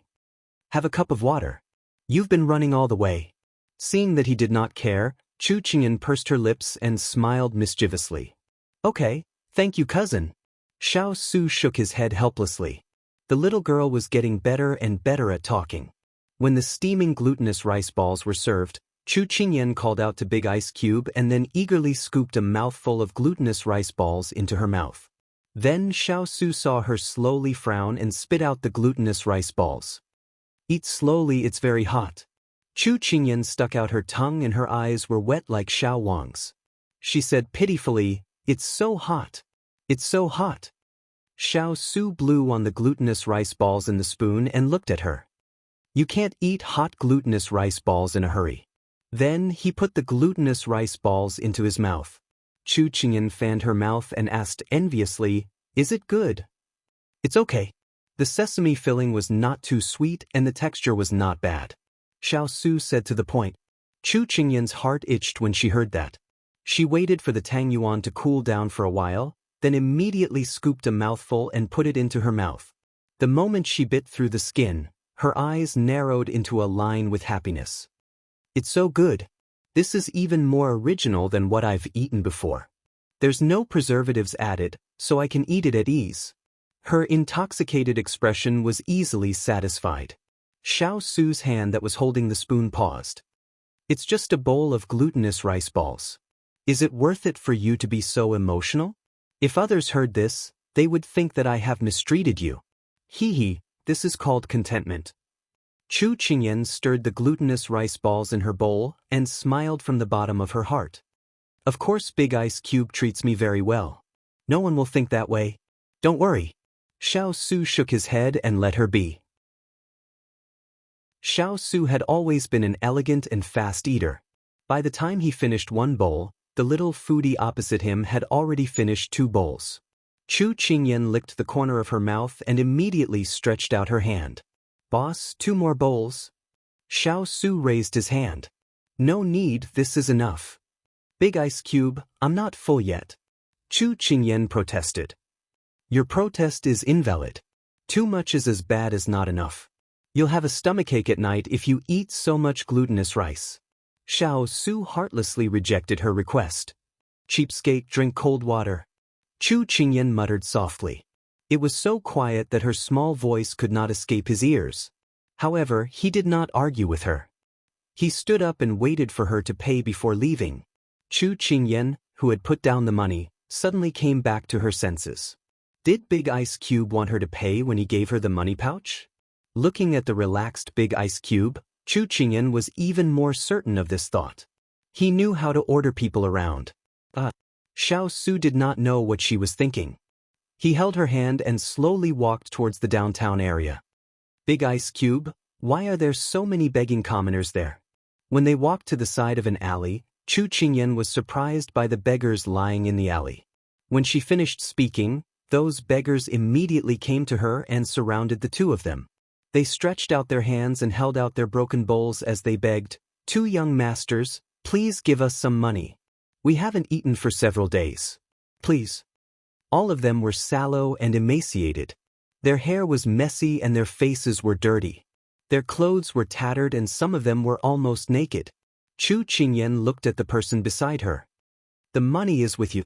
You decide." Xiao Su did not look at her and knew what she was thinking. Chu Qingyan nodded and took out the money pouch. She took out the money and distributed it. "Little young master is a good person. Thank you. We can finally have a meal.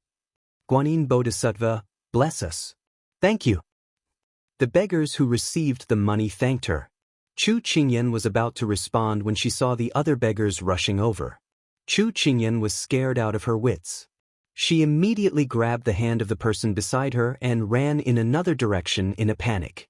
Only when she shook off the people behind her did she let out a sigh of relief. She panted as she looked at the person whose face was not red. She could not help but ask, "Why do you look like a normal person?" "Diligent training. You can do it too," Xiao Su replied leisurely. Chu Qingyan sighed. She did not want to argue with him on this issue. Thinking back to the terrifying beggar army just now, she realized that the pitiful amount of money she had was just a drop in the bucket to them.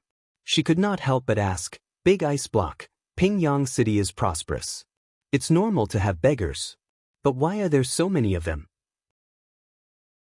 Basically, every alley was filled with beggars, not to mention those beggars on the streets. These people should be from Qi County. Xiao Su lowered his head and helped her tidy up her clothes that were messed up from running. He looked up and saw her puzzled expression. He explained, "The people in Qi County like to embroider a Chinese rose on their waists. That's the custom of their place. It has been going on for hundreds of years." Chu Qingyan was suddenly enlightened. She did not notice it just now. She did not expect Big Ice Block to be so observant and notice it so quickly. But how knowledgeable must he be to be able to know the customs of a small county by heart? Qi County is one of the 7 counties in the 3 districts under Lu Ying's jurisdiction. However, there was a flood a few years ago and Qi County was flooded. The imperial court gave out disaster relief money, which was enough for the people affected by the disaster to survive. But these people appeared here. There must be something fishy going on. Xiao Su frowned. He thought of the secret report he had received previously and seemed to have thought of something. Chu Qingyan also recalled the information on the paper she had seen previously. She could not help but think of the missing disaster relief money. At this moment, Chu Qingyan felt the body of the person beside her suddenly tense up. "What's wrong?" "We're being followed," Xiao Su said in a voice that only the two of them could hear when he saw the figure hiding in the dark. Chu Qingyan immediately looked around. "Why are we being followed? What should we do? We don't know who the other party is. Don't look around. Pretend that nothing happened and follow me." Xiao Su held her hand and said in a clear and calm voice. "But..." Chapter 208. As soon as the two of them left, a few men dressed as page boys appeared at the spot where they were standing. They scratched their heads and looked around. "Where are they? I saw them here. How did they disappear in the blink of an eye? That's strange." Page boy A scratched his head and said in confusion, "Yes, our master is really strange. Why did he ask us to capture these 2 people?" Page boy B asked. Page boy C smiled a little wretchedly. "Don't you know? Our master is offering Buddha with borrowed flowers. Who doesn't know about our master's relationship with Governor Lu? It's rumored that Governor Lu likes men. Governor Lu was the one who took a fancy to these 2 young men. So, you know." "I see. But what if we lose them?" Page boy A was anxious. "Look for them again. Otherwise, we won't be able to report back and we'll be in deep trouble." Page boy B said immediately. Yes. Quickly go and look for them. Even if you have to turn the entire Pingyang City upside down, you must find them." Page boy C rolled up his sleeves and said to the people beside him. Thus, the group walked away. The 2 people who were standing behind the tree trunk then walked out. "I didn't expect that we would be targeted after walking for a while." Chu Qingyan sneered. It was unbelievable. This Governor Lu was actually a pervert who liked both young and old. Obviously, Xiao Su was also a little surprised. At this moment, his expression was ugly. He was prepared to go ahead and investigate, but he was worried about leaving the little fellow alone. But just as he was thinking, a curious voice came from beside him. "Big ice block, how about we follow those people?" Xiao Su lowered his eyebrows and said helplessly, "What are you thinking of now?" "Nothing ventured, nothing gained. How about it?" She blinked at him, unable to hide her excitement at this moment. "Let's go." Actually, he had intended to do so, but he was worried about the little fellow. Now that she was so excited, he nodded. "Hey, where did they go? Why can't we find them?" Page boy looked around, perplexed. "That's right. How are we going to report back to our master later?" "Wait, are those two people?" Page boy pointed in a direction and tugged at the people beside him excitedly. The few of them immediately looked over and saw two people, one big and one small, walking towards a small alley. The servants looked at each other and thought, "The heavens are really helping us." They quickly outflanked them. When the two of them walked into the alley, they saw two page boys with bad intentions, and were about to turn and leave. They saw 3 or 4 page boys similarly dressed. "Two young masters, my master would like to invite the two of you into the mansion as guests. What do the two of you think?" Servant third said with a smile, trying to be polite before resorting to force. However, it was difficult to conceal the evasiveness in his words. Chu Qingyan immediately waved her hand, looking frightened. "We're new here and don't know your master. Moreover, my mother said that we should be careful when we're outside. It's not safe to leave with strangers." Page boy spat. "Damn it, do you know who our master is? He's the richest man in Pingyang City. People call him Boss Xiao. He owns dozens of shops and his business is spread all over the world. Don't refuse a toast only to be forced to drink a forfeit." Hearing this, Xiao Su glanced at these manservants.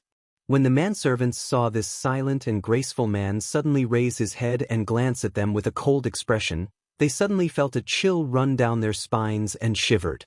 But Xiao Su quickly retracted his gaze. The page boys remembered that they outnumbered him and became lively again. "Just one sentence. Do you want to leave on your own or do we have to kidnap you? If you don't want to leave, you still have to leave." Page boy flashed 2 hemp ropes as thick as his wrists and waved them in front of the two of them. Chu Qingyan wanted to retort, but the person holding her hand suddenly squeezed her palm. She immediately understood and put on a panicked expression. She said weakly, "Don't kidnap us. We'll leave on our own, leave on our own. If you fall into that lord's hands, I can't imagine it." "Ha." Servant A pointed at Chu Qingyan and laughed out loud. Everyone had a tacit understanding when they heard his words, and an indescribable sense of mockery appeared on their faces. As soon as Servant A finished speaking, he felt a cold gaze fall on him. He immediately stopped laughing and looked in Xiao Su's direction. However, he saw that Xiao Su was looking down and wasn't looking at him. He immediately raised his hand. "To avoid any more trouble, let's go." Then, everyone surrounded the two of them, afraid that they would take the opportunity to slip away. They pushed the two of them to leave quickly. Sensing the sudden coldness from the people beside her, Chu Qingyan laughed softly. These people were laughing so happily. She guessed that when they cried, it would be very ugly. The two of them left with them without saying a word. Page boy looked at the two of them. One of them was calm and collected with a leisurely expression. The other's eyes were full of curiosity. He felt a little strange. "I say, why don't these two people look like they were kidnapped? They look like they were going on a sightseeing tour? Why do you care so much? Master asked us to bring them back. We just need to complete the task. Now you just need to think about where to go after you get Master's reward." Page boy rolled his eyes at him, feeling that his long-winded nagging was too annoying. Page boy A said impatiently, "Don't worry. These two people have nothing to do with us once they are in Master's hands. It's their good fortune to be played to death or crippled." "Played to death or crippled?" Page boy B's eyes widened in fright. Page boy A chuckled. You just entered the residence not long ago. Of course you don't know some secrets. Our master and that lord have known each other for a long time. The servants in our residence more or less know about that lord's hobbies. Do you know why you were able to enter the residence before? Why? Pageboy B suddenly had a bad premonition. That's because the servant in your position, little 6, was taken away by that lord a few days ago. Our master turned a blind eye and didn't pursue the matter. Pageboy A spat and continued, I heard that yesterday, someone was wrapped up from the back door of that lord's house and thrown outside. Some busybodies went to take a look and found that the person was already on the verge of death. It was that servant in our residence, little 6. Waiter B sucked in a breath of cold air. This was too terrifying. Pageboy C glanced at Chu Qingyan and little 6 and said regretfully, how pitiful. Perhaps we will see them thrown out in 2 days. Don't worry about it. We're almost at the residence. Chu Qingyan's mouth twitched. These people were sneaking around, worried that they would be heard, but their voices were so loud that it was impossible not to listen. This Lu Ying was really filthy. Bullying men and tyrannizing women, doing such inhumane things. Chapter 209. We're here. Chu Qingyan raised her head. In front of her was really the back door of a mansion. However, even a small back door could not hide its extravagance and splendor. It could be seen that these people were right. The old master they were referring to was one of the wealthiest merchants in Pingyang City. It was located in a bustling area, had a big gate and a big courtyard, and all the guards were tall and strong.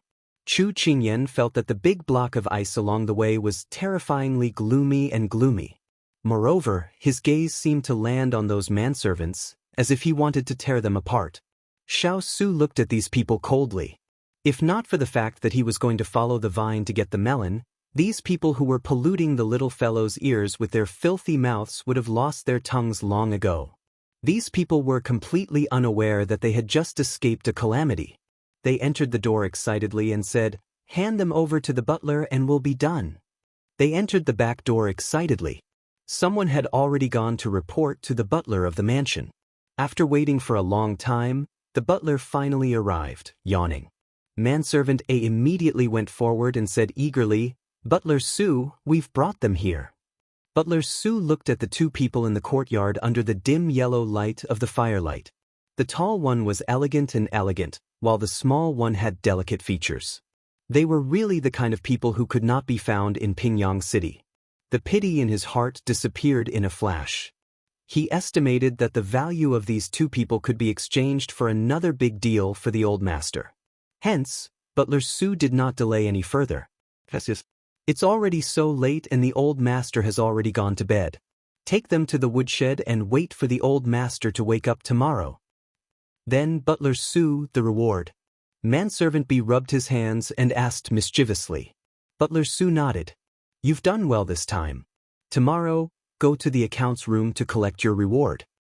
Thank you, Butler Su. The manservants laughed heartily and then took the 2 of them to the woodshed. Behave yourselves. Manservant A warned them before locking up the woodshed. After the noise outside had gone away, Chu Qingyan looked around the messy woodshed and said with some disappointment, I thought we would at least be treated as a gift, but I didn't expect it to only be a small woodshed. Chu Qingyan mumbled to herself as she turned around. The moonlight shone down on the person in front of her. The moonlight shone on the person in front of her. His features were exquisite, and every detail was perfect. Chu Qingyan sighed softly as she turned to look at her surroundings, thinking about how she was going to get through the night. Xiao Su comforted her. We'll be able to go back in a few days. Big Ice Cube, do you think Hua Ling and the others will be anxious because they can't find us? Only now did she remember this matter.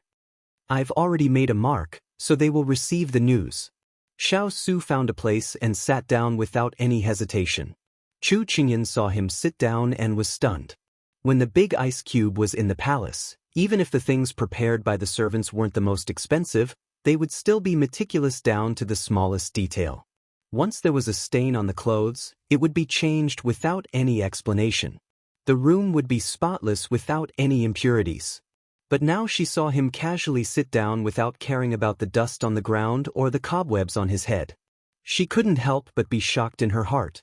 Perhaps seeing the surprise on her little face, Xiao Su raised his eyebrows. It's an emergency, so there's no need to make such a big fuss. Big Ice Cube, I always thought you were obsessed with cleanliness. Chu Qingyan put away the surprise on her face. She squatted down in front of him and teased him with a smile. Xiao Su's lips curled up slightly. When you were on the battlefield, you couldn't be obsessed with cleanliness even if you wanted to. She suddenly remembered that the scripture had told her that Big Ice Cube had spent the longest time outside. For example, in the battlefield, or in his sect, or in many difficult environments. To be able to become what he was today and not grow up crooked, he was already considered to have a strong will. Outside, he was a general on the battlefield. Living with the soldiers and sleeping with the horses was a common matter. Back then, he was the first prince of a country, the King of England. He ate and dressed according to the standards of the prince, the lord. So, this was the so-called, in one's position, one's living style. Big Ice Cube, is it tiring to train or fight outside? After asking this, she felt that her question was actually nonsense. How could it not be tiring outside? For the country, danger lurked everywhere, life and death were unpredictable, and she was always on edge. She gave a sigh. She was worried about her IQ and wanted to change the topic. But she heard the sound of flowing water coming from above her head. No, if you live a meaningful life, you won't be tired. It's just that I'm willing and happy. She looked up in surprise and saw the person in front of her. His expression was calm and his gaze was still cold. She could feel that what he said just now was not heroic words for the country and the people. He really took the country's safety as his daily responsibility and integrated it into his life. It's just that he's willing and happy? Who in this world could say these words so calmly?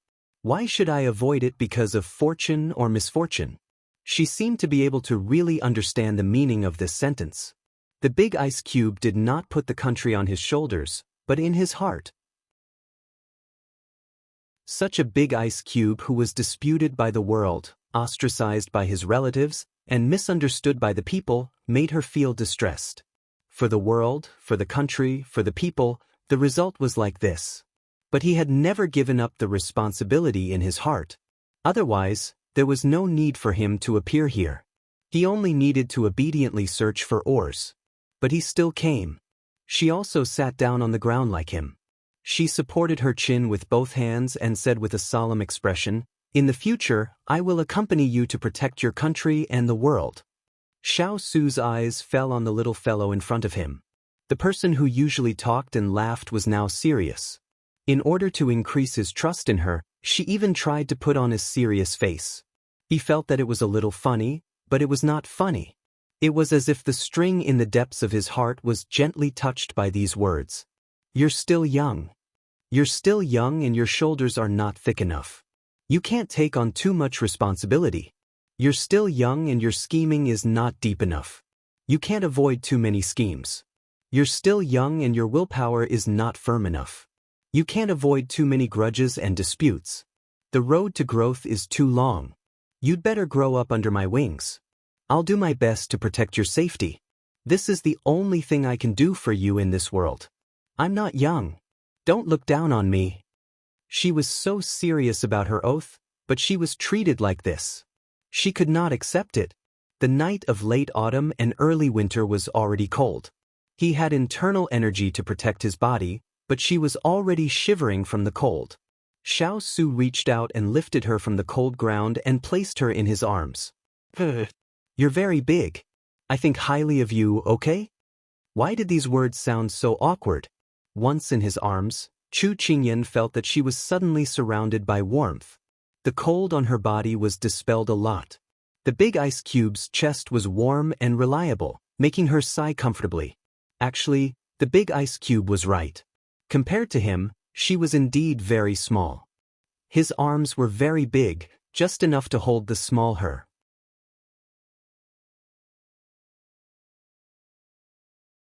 Chapter 210. Big Ice Cube, how can Lu Ying be so daring? He's bullying people right under the emperor's nose. Isn't he afraid of being reported? Her hands and feet were already warm and not as cold as before. Chu Qingyan began to use her brain and asked the question that she did not understand. Xiao Su turned to look at the skylight. His eyes were deep and seemed to be covered by a thin layer of fog. No one could tell what he was thinking. The most dangerous place is the safest place.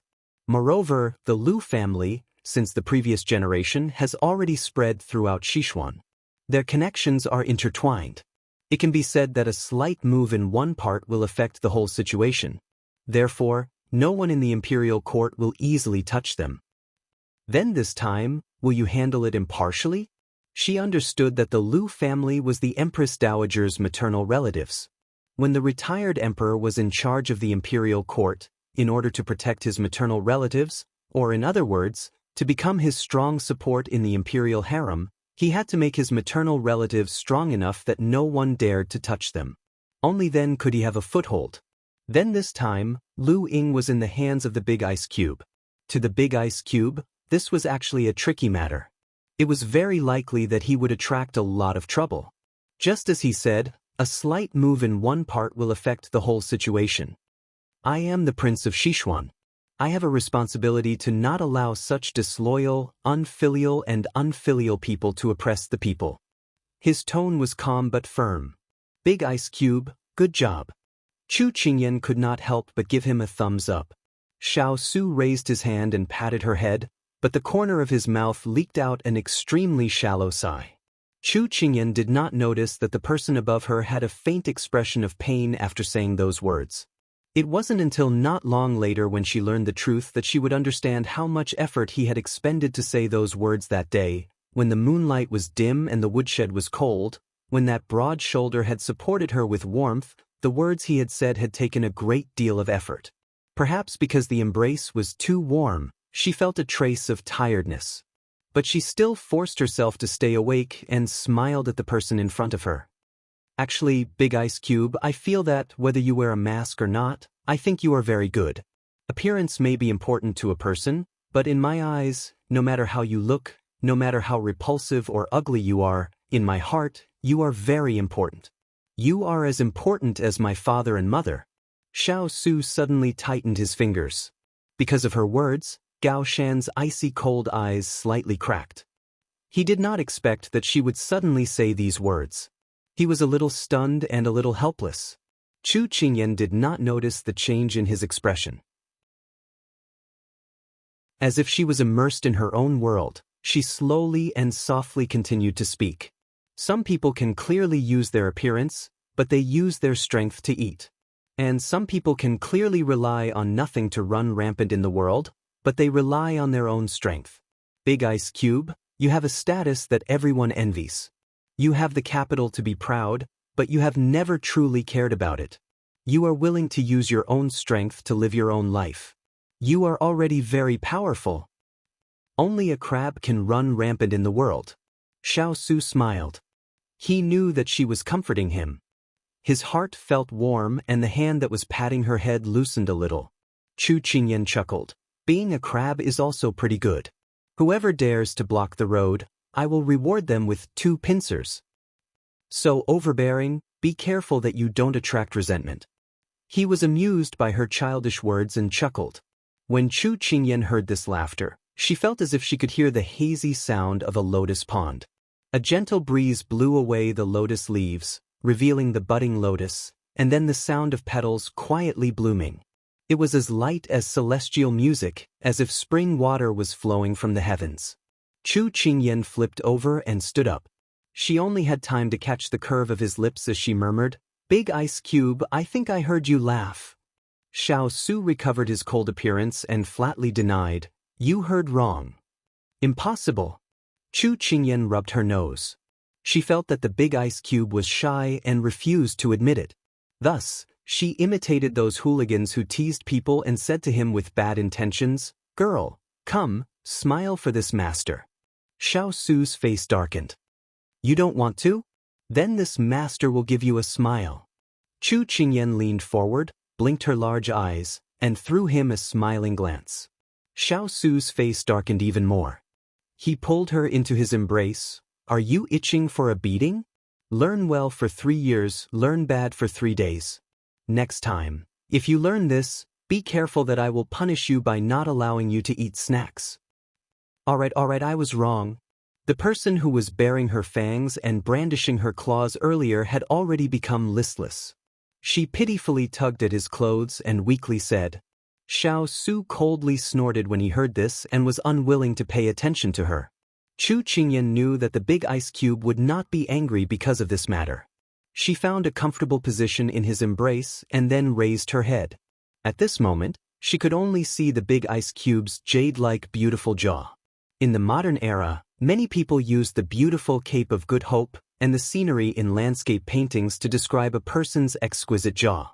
At this moment, she felt that this description was really appropriate. Because at this moment, the big ice cube's perfect jaw was simply like this. She blinked her eyes and suddenly smiled. Actually, whether her big ice cube was magnificent and dazzling after changing his appearance or wearing a mask, to her, it was not important. Stunning for a moment, but people would accompany her for a lifetime. Having a beauty skin, it was better to have a beauty's bones. So what if you have a beauty's skin but no heart? Xiao Su sensed her bold gaze and lightly sighed. He found that recently his dignity seemed to have been challenged. This little fellow was becoming more and more afraid of him. Just as he was about to urge her to sleep, he heard her suddenly open her mouth and his fingers immediately tightened. Big Ice Cube, in the future, if you don't want to change your appearance, then wear a mask. If you don't want to wear a mask, then reveal your true appearance. No matter what you look like, Qingyan will never leave you. Qingyan is not a superficial person. Everyone loves beauty, but Qingyan cares more about whether or not a person is good inside, and whether or not they are trustworthy. She would not dislike them, would not abandon them, and would not give them up. This is me, Chu Qingyan, when I care about a person. Xiao Su was stunned for a moment. When he came back to his senses and lowered his head to say something, his chest tightened and there was the sound of light breathing. He revealed a faint smile and took off his coat, covering her body. He gathered the little fellow in his embrace and let her come closer to him, dispelling the cold air of the night. After doing this, he lowered his head. The moonlight shined on his face, making it look gentle. It spread into the corners of his eyes and his slightly raised eyebrows were filled with gentleness and love. If it was a normal day, Hualing and the others would have dug their eyes out if they saw this. How could their powerful and indestructible lord reveal such a gentle side? Xiao Su looked at the quiet little face in his embrace that had a faint glow to it under the faint moonlight and his heart was at peace. Even if he had won battle after battle and received title after title, he had never been as satisfied as he was now. Or it could be said that his heart was at peace. The little fellow's appearance seemed to make up for the hole in his heart that had been burned by the fire all these years. Little fellow, you don't need to accompany my country. You just need to grow up healthily and that is enough. I don't know how long I can accompany you, but no matter how long it is, I will not let you suffer any grievances. Happiness and good health, that is my only request for you.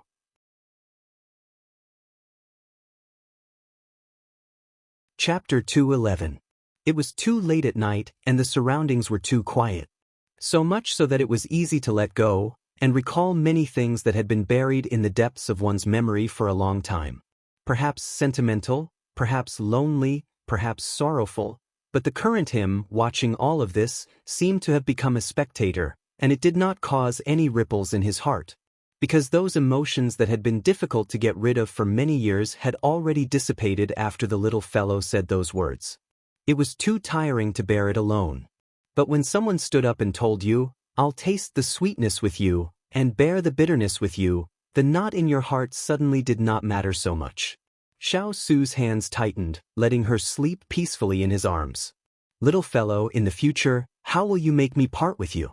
In the end, he could only sigh softly. The next day, when the sky was bright, Chu Qingyan's eyes were a little numb from the light shining down from the skylight, and she could not help but slowly open her eyes. When she stretched, she touched the coat on her body, and knew that it was taken off by Big Ice Cube last night to put it on her.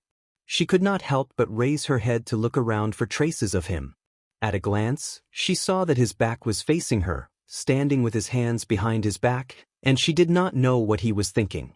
She climbed up, shook the clothes, and then walked in front of him. Big Ice Cube, the morning dew is heavy, put on the clothes first, be careful not to catch a cold. Xiao Su nodded, took the clothes in her hands, and then said to her, someone's coming.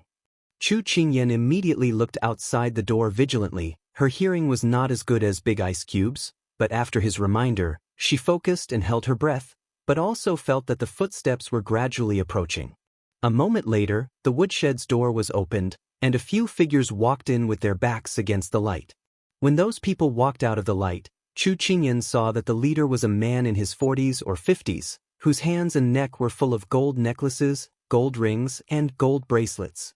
Although he was not fat and was very tall, with these heavy gold chains hanging on his body, he looked a lot thicker. Chu Qingyan could not see clearly what the person in front of her looked like, because the gold light shone on his body, making her mistakenly think that it was a golden Buddha statue. In fact, it was the image of a nouveau riche. He was afraid that others wouldn't know that he was rich, so he decorated himself with all the things that could show that he was rich. Chu Qingyan did not expect that the person who kidnapped them would look like this. The scene was too beautiful for her to look at. Just as Chu Qingyan was sizing up this person, Zhao Qing was also sizing them up discreetly. Last night, he had only caught a glimpse at the inn, and it was too late at night, so he could only see a rough outline. Now that he saw it, even Zhao Qing, who had seen all kinds of people, could not help but be stunned. Gentle gentleman, outstanding charm, childish and beautiful face. That Lu Ying's eyes were really sharp. With just a glance, he saw these two top-notch beauties. Young masters, I'm Zhao Qing, a merchant in Pingyang City. I brought the two of you to my residence last night, but it was too late and I didn't have the time to entertain you. Please forgive me. Zhao Qing pretended that he did not know anything about the two of them sleeping in the woodshed last night and said politely. Chu Qingyan had a new understanding of this Zhao Qing. The appearance of a nouveau riche, the attitude of a scholar, the combination of vulgarity and elegance was simply breathtaking. She could not stand such a mixture of styles. She'd better let Big Ice Cube entertain them. Hence, she pretended to be afraid and hid behind him. How could Xiao Su not know what she was thinking? He smirked and looked at Zhao Qing. It's our first time here and we're not familiar with this place. We're not related to you, boss. May I know why you're looking for us? They had just arrived in Pingyang City and looked like they were just passing by.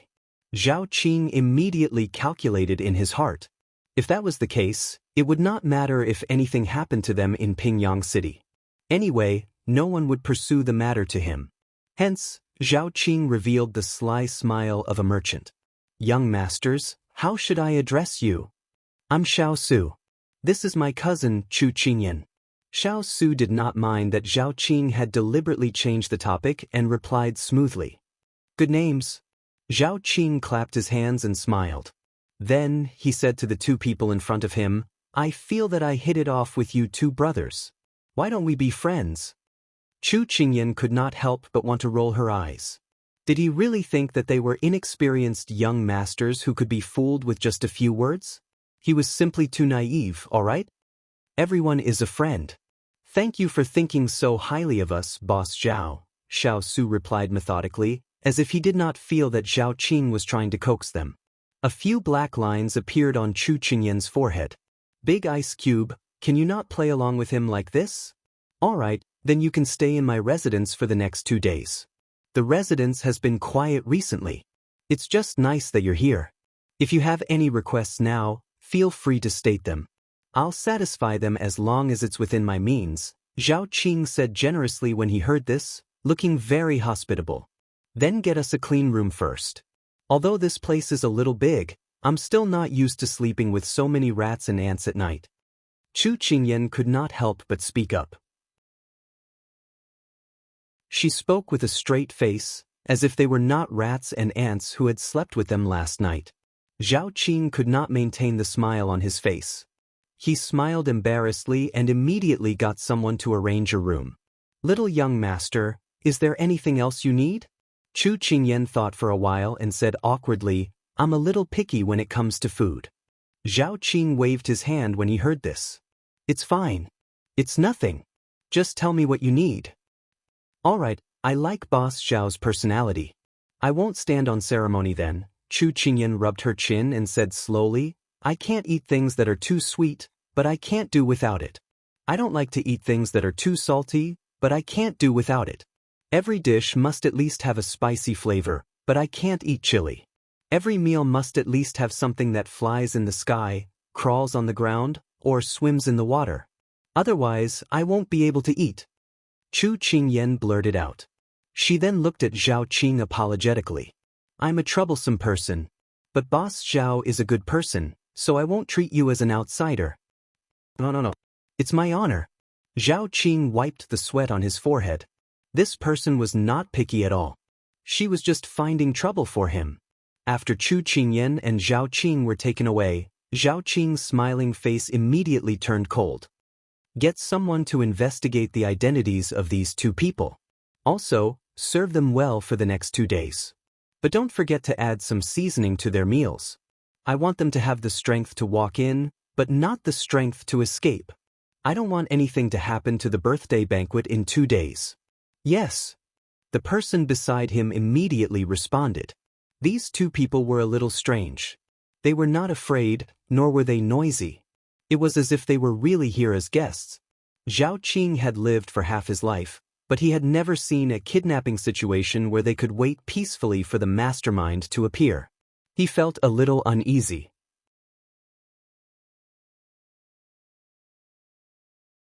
Chapter 212. After being brought into a clean and tidy room, Chu Qingyan glanced at the furnishings inside and chuckled. They are indeed rich and imposing. These must be expensive. When the page boy who led the two of them in heard this, he immediately raised his chin and looked at them as if they were country bumpkins entering the city. Both of you may look and talk, but be careful not to damage the things inside. Otherwise, even if you sell yourself, you won't be able to pay for it. With that, the page boy left with his head held high. Chu Qingyan rubbed her chin and sneered. Isn't this called a tiger that is bullied by dogs? Xiao Su sighed. You should be thankful that you don't bully others. Chu Qingyan immediately frowned. She was not so fierce. She was clearly a weak woman, all right? After being tormented for an entire night and morning, her stomach was already empty. At this moment, the door was pushed open and the people outside came in one by one with plates. Steaming hot dishes were placed on the table one by one. Chu Qingyan smacked her lips. The people in Zhao Qing's residence were really efficient. It had not even been an hour and they had already prepared everything for her. Sweet and sour pork ribs, barbecued pigeon, small white fish amaranth soup, lotus seed chicken soup. Everything that crawled on the ground, flew in the sky, swam in the water, sweet, salty, spicy and not so spicy were included. Chu Qingyan thought to herself. Zhao Qing had spent so much effort to keep them in the Xiao residence because he wanted to present them to Lu Ying as a birthday gift. It was obvious that Zhao Qing was preparing to collude with Lu Ying. Last night, she had already heard from the servants that the two of them had a close relationship. There was no need for him to curry favor with Lu Ying. It could only be said that Zhao Qing wanted to gain more benefits through Lu Ying. However, she would only have the energy to think after eating. She placed the chopsticks on the table and called out, Big Ice Cube, it's time to eat. Xiao Su heard her and walked over. He glanced at the dishes on the table and frowned. Then he lowered his eyes and looked at the windowsill. He suddenly understood. Chu Qingyan saw him standing there and not eating. She could not help but ask, You won't be full just by looking. Here, I'll give you a pair of chopsticks. Chu Qingyan smiled and placed the chopsticks in his hand. However, he grabbed her fingers. Just as she was puzzled, she heard Big Ice Cube's voice transmission. Don't touch these dishes. There's a problem. Chu Qingyan's expression suddenly turned serious as she looked at the delicious food. Then she followed Big Ice Cube's gaze and saw a head peeping at them from the windowsill. She immediately understood. She chuckled and casually picked up a drumstick. She deliberately raised her voice and said, What kind of drumstick is this? The skin is not crispy, and the meat is not delicious. Even if you feed it to a dog, it won't eat it. Calm. Out. Done. And, after confirming that the servant had disappeared, Chu Qingyan asked softly, "What do you think is in it?" "It's nothing more than an anesthetic that makes people lose their strength." Xiao Su took out a bottle of medicine from his arms. He poured out one of the pills and handed it to her. "This is the antidote to ordinary drugs developed by Ethereal." Chu Qingyan took it without any suspicion. Then she asked curiously, "Big Ice Cube, how did you know that this dish was drugged?" Xiao Su sat down on the chair and said indifferently, "The request you made just now was almost harsh, but Zhao Qing readily agreed. This is one of the reasons. Secondly, these dishes have a faint fragrance. This is the smell of the soul-enchanting fragrance." Chu Qingyan heard this and immediately leaned over to smell the food on the table. However, in the end, she only smelled the aroma of the food. She couldn't distinguish the fragrance at all. "You can't smell it. When I was practicing martial arts, identifying ordinary drugs and poisons was one of the courses." Xiao Su saw her sniffing here and there like a puppy. He couldn't help but interrupt her, "Eat quickly. Stop sniffing." Chu Qingyan retracted her body. Her face was full of anger. This Zhao Qing is really a scheming businessman. Actually, he was already suspicious this morning. In order to make sure nothing goes wrong, he came up with this plan. Xiao Su said calmly. He picked up a piece of pork rib for her. Chu Qingyan nodded. At this time, she was already attracted by the aroma of the food and began to eat heartily. In the Xiao family hall, Zhao Qing drank tea and asked casually, "Those dishes, did they touch them?" The servant reported, "Master, those two people have already eaten the food. This servant saw them go to bed after eating. It's estimated that it's working." "Good, you continue to watch. If there's any movement, come and report." Very quickly, it was night time. Chu Qingyan was just about to rest when she heard a light knock on the window. 3 long knocks, 2 short knocks and another one. She immediately got up. Xiao Su had already walked to the window and opened it. The person outside flipped over and came in. "Master, young master." A cheerful voice followed. "Hualing." Chu Qingyan jumped off the bed. She didn't expect that the person who came was him. Hualing smiled at her, then said to his master, "Master, this subordinate received your mark last night and followed the path to find you. It's just that I didn't come in rashly last night. Today, after finding out more, I immediately rushed over. And this subordinate received news that Zhao Qing wanted to use Lu Ying to get in touch with the Salt Patrol Imperial Censor of Huai and get salt in advance." Sure enough, it was as he expected. Xiao Su's eyes turned cold. He picked up the dried paper on the table and handed it to him. "This is what I wrote down today. Go back and do according to it." After Hualing took it, he glanced over it before folding it and putting it away in his clothes. "This subordinate will seriously carry out the orders. Master, please be assured." Xiao Su nodded. He always trusted his subordinates. After Hualing finished his business, he turned around and took out a small cloth bag from his chest. He handed it to the young princess consort. "This is what the old man had this subordinate bring to satisfy your cravings." Chu Qingyan was a bit surprised. After taking it, she opened it and found that it was freshly baked pastries. She couldn't help but be happy. This retired emperor still missed her quite a bit, actually remembering that she liked mung bean cakes. Just as she put one in her mouth, she heard Hualing continue. "The old man said, 1 mung bean cake in exchange for 1 plate of pastries." What? Asking for a sky-high price. Bargaining on the ground, right? This plan was truly well thought out. Xiao Su and Hualing saw her little face scrunch up like a chrysanthemum and couldn't help looking away. When it came to food, the retired emperor was very shrewd. Chu Qingyan had no choice but to suffer in silence. Time flew by and in the blink of an eye, it was the day of Lu Ying's birthday banquet. The Xiao family servants carried out the unconscious Xiao Su and Chu Qingyan from the room. They placed the two of them into 2 wooden boxes. There were several holes in the wooden boxes to prevent the people inside from suffocating to death. Zhao Qing looked at the wooden boxes tied with red ribbons in satisfaction. According to the amount of medicine they had taken in the past 2 days, they were already unconscious. Zhao Qing revealed a devious smile and then gave the order, "Go to the Lu Manor."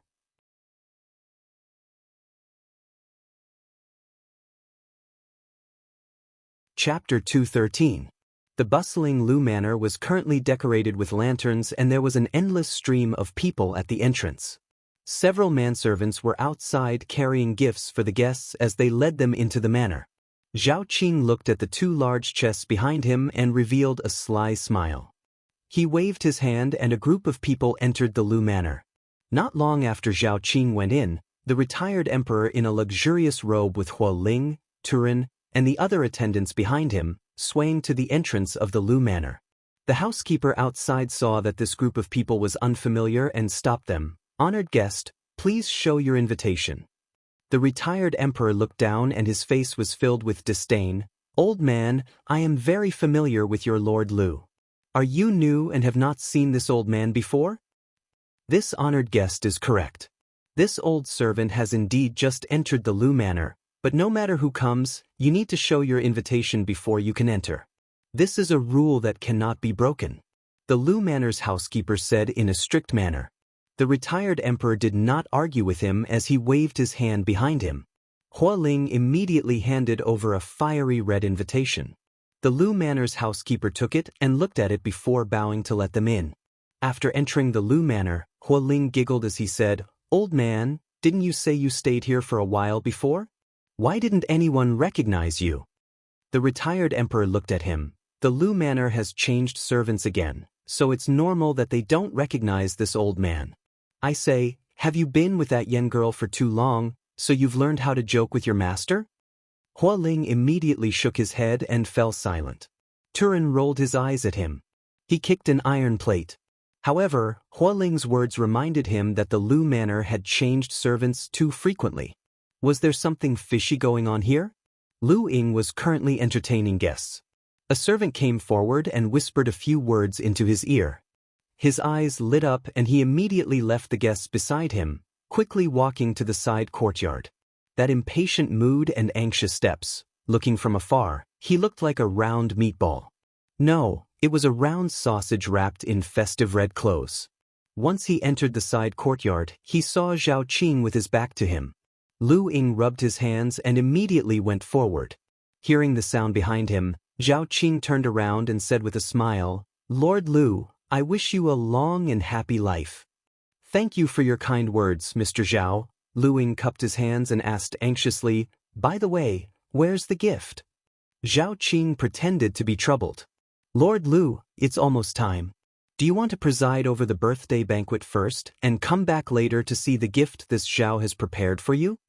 How could Lu Ying care about these things at this time? His mind was already captivated by the cold and handsome person standing under the light that night. These few days, he did not eat or drink, and he had lost a lot of weight.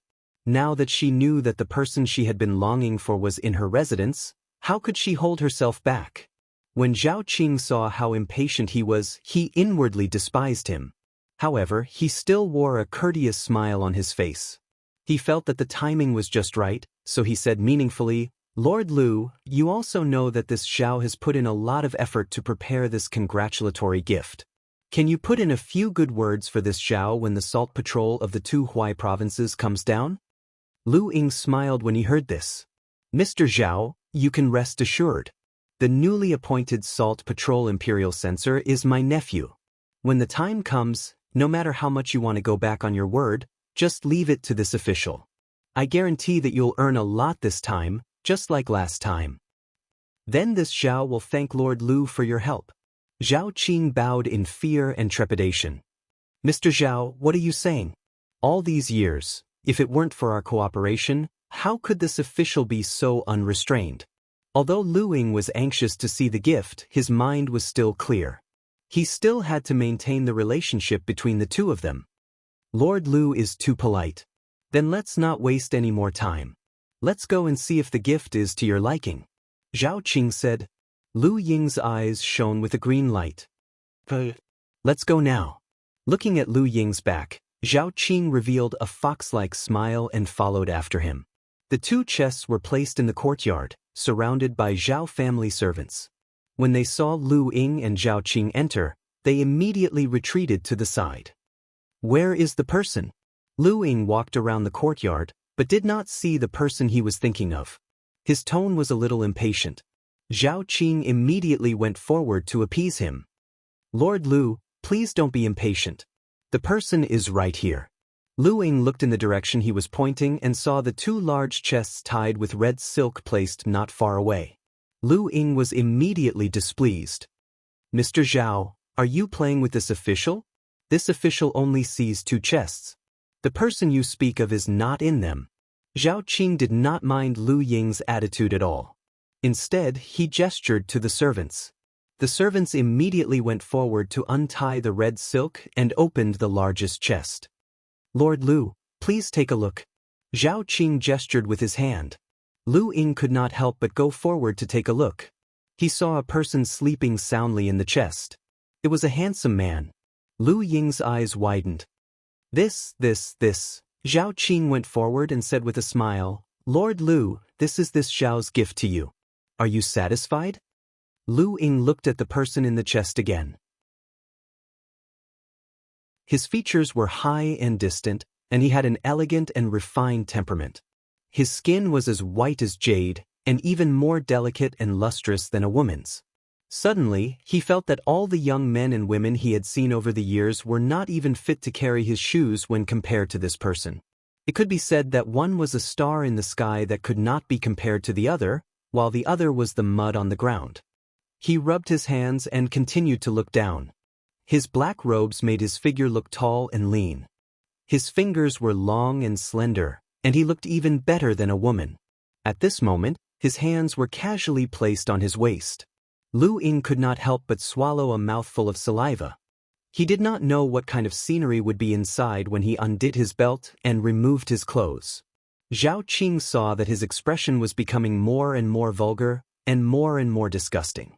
However, he had been in the business world for many years and had long trained to maintain his composure. He saw that Lu Ying could not help but reach out to touch the person in the wooden chest. There were outsiders around, and he was simply too unscrupulous. Thus, Zhao Qing immediately said, Lord Lu, this Xiao has not only prepared a gift for you. The other chest is also one. Do you not intend to open it and take a look? Lu Ying heard this and reluctantly withdrew his hand. However, he did not forget to say to Zhao Qing, Boss Xiao, this gift is very much to this official's liking. From today onwards, this official will definitely not treat you unfairly. Zhao Qing immediately bowed and said modestly, It is this Xiao's fortune to be able to share Lord Lu's burden. Lu Ying was very satisfied with his attitude. At this moment, the servant had already opened the other chest.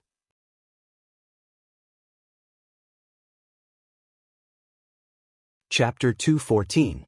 When the small box was opened, Lu Ying coincidentally turned his gaze over. When he saw what was inside, his eyes widened in shock. What a beautiful little doll! Her long eyelashes fluttered like the wings of a butterfly. Her pink lips were as red as the peach blossoms in March and April, causing one's heart to be restless and restless. Lu Ying couldn't help but walk forward and shake his head. He said in disbelief, Boss Xiao, you sent this little doll just in time. Just in time. Even the heavens are helping me. Zhao Qing did not know what Lu Ying was talking about, but in the end, he had given the right congratulatory gift. Anyway, Lu Ying had already promised to help him with what he wanted to do, so he echoed, Congratulations, Lord Lu. All right, let's go to the birthday banquet first. I'll deal with this generous gift at night. After he finished speaking, Lu Ying clapped his hands and a few burly men walked in. These burly men carried the two boxes down. When Zhao Qing left with Lu Ying, he turned back and a trace of ruthlessness flashed across his eyes. Don't blame me for this. Who asked you to catch Lu Ying? If I didn't catch you first, as long as you were still in Pingyang City, you would have been caught by Lu Ying sooner or later. When the wooden box was closed once again, Chu Qingyan's tightly shut eyes slowly opened. Her surroundings were dark, and her clear eyes shone brightly. She snorted coldly. Did they think that it was a good deal to buy one, get one free? Lu Ying, just you wait. If I don't turn your residence upside down, my surname isn't Chu. After a bumpy journey, She felt the box being placed on the ground. After a while, the heavy and powerful footsteps slowly faded away. Then, she heard the sound of the door being closed. Chu Qingyan waited for a while before opening the box. She didn't know how the big ice cube was and if he was in the same room as her. She got up and looked around. Seeing that she was the only one in the room, she immediately climbed out. She walked to the door and tried to pull it. She did it in passing, but unexpectedly, the door was not locked. Perhaps it was because Zhao Qing told Lu Ying that they had been drugged with a very strong drug, so they did not take any precautions against them. Chu Qingyan chuckled, closed the door again, and then lay on the bed, leisurely waiting for the night to come. She didn't need to worry about Big Ice Cube at all. Hua Ling and the others would make a move tonight, and she could take advantage of the night to fish in troubled waters. Just thinking about it made her a little excited. When he arrived at the Lu estate, it was already evening. It was also late autumn, so night quickly arrived. In the bustling front yard, Lu Ying was greeting everyone. The retired emperor's table was quite far away, so Lu Ying did not notice the retired emperor. He happened to be sitting on the brightest seat in the hall, so the retired emperor could see all of his actions. They only heard the retired emperor take a bite of the chicken leg and sigh. He took another bite of the chicken leg and sighed. Hua Ling and the others were currently paying close attention to their surroundings, but they heard the retired emperor sigh again and again. They couldn't ignore him even if they wanted to. So Hua Ling braced himself and asked, "Old man, why are you sighing?"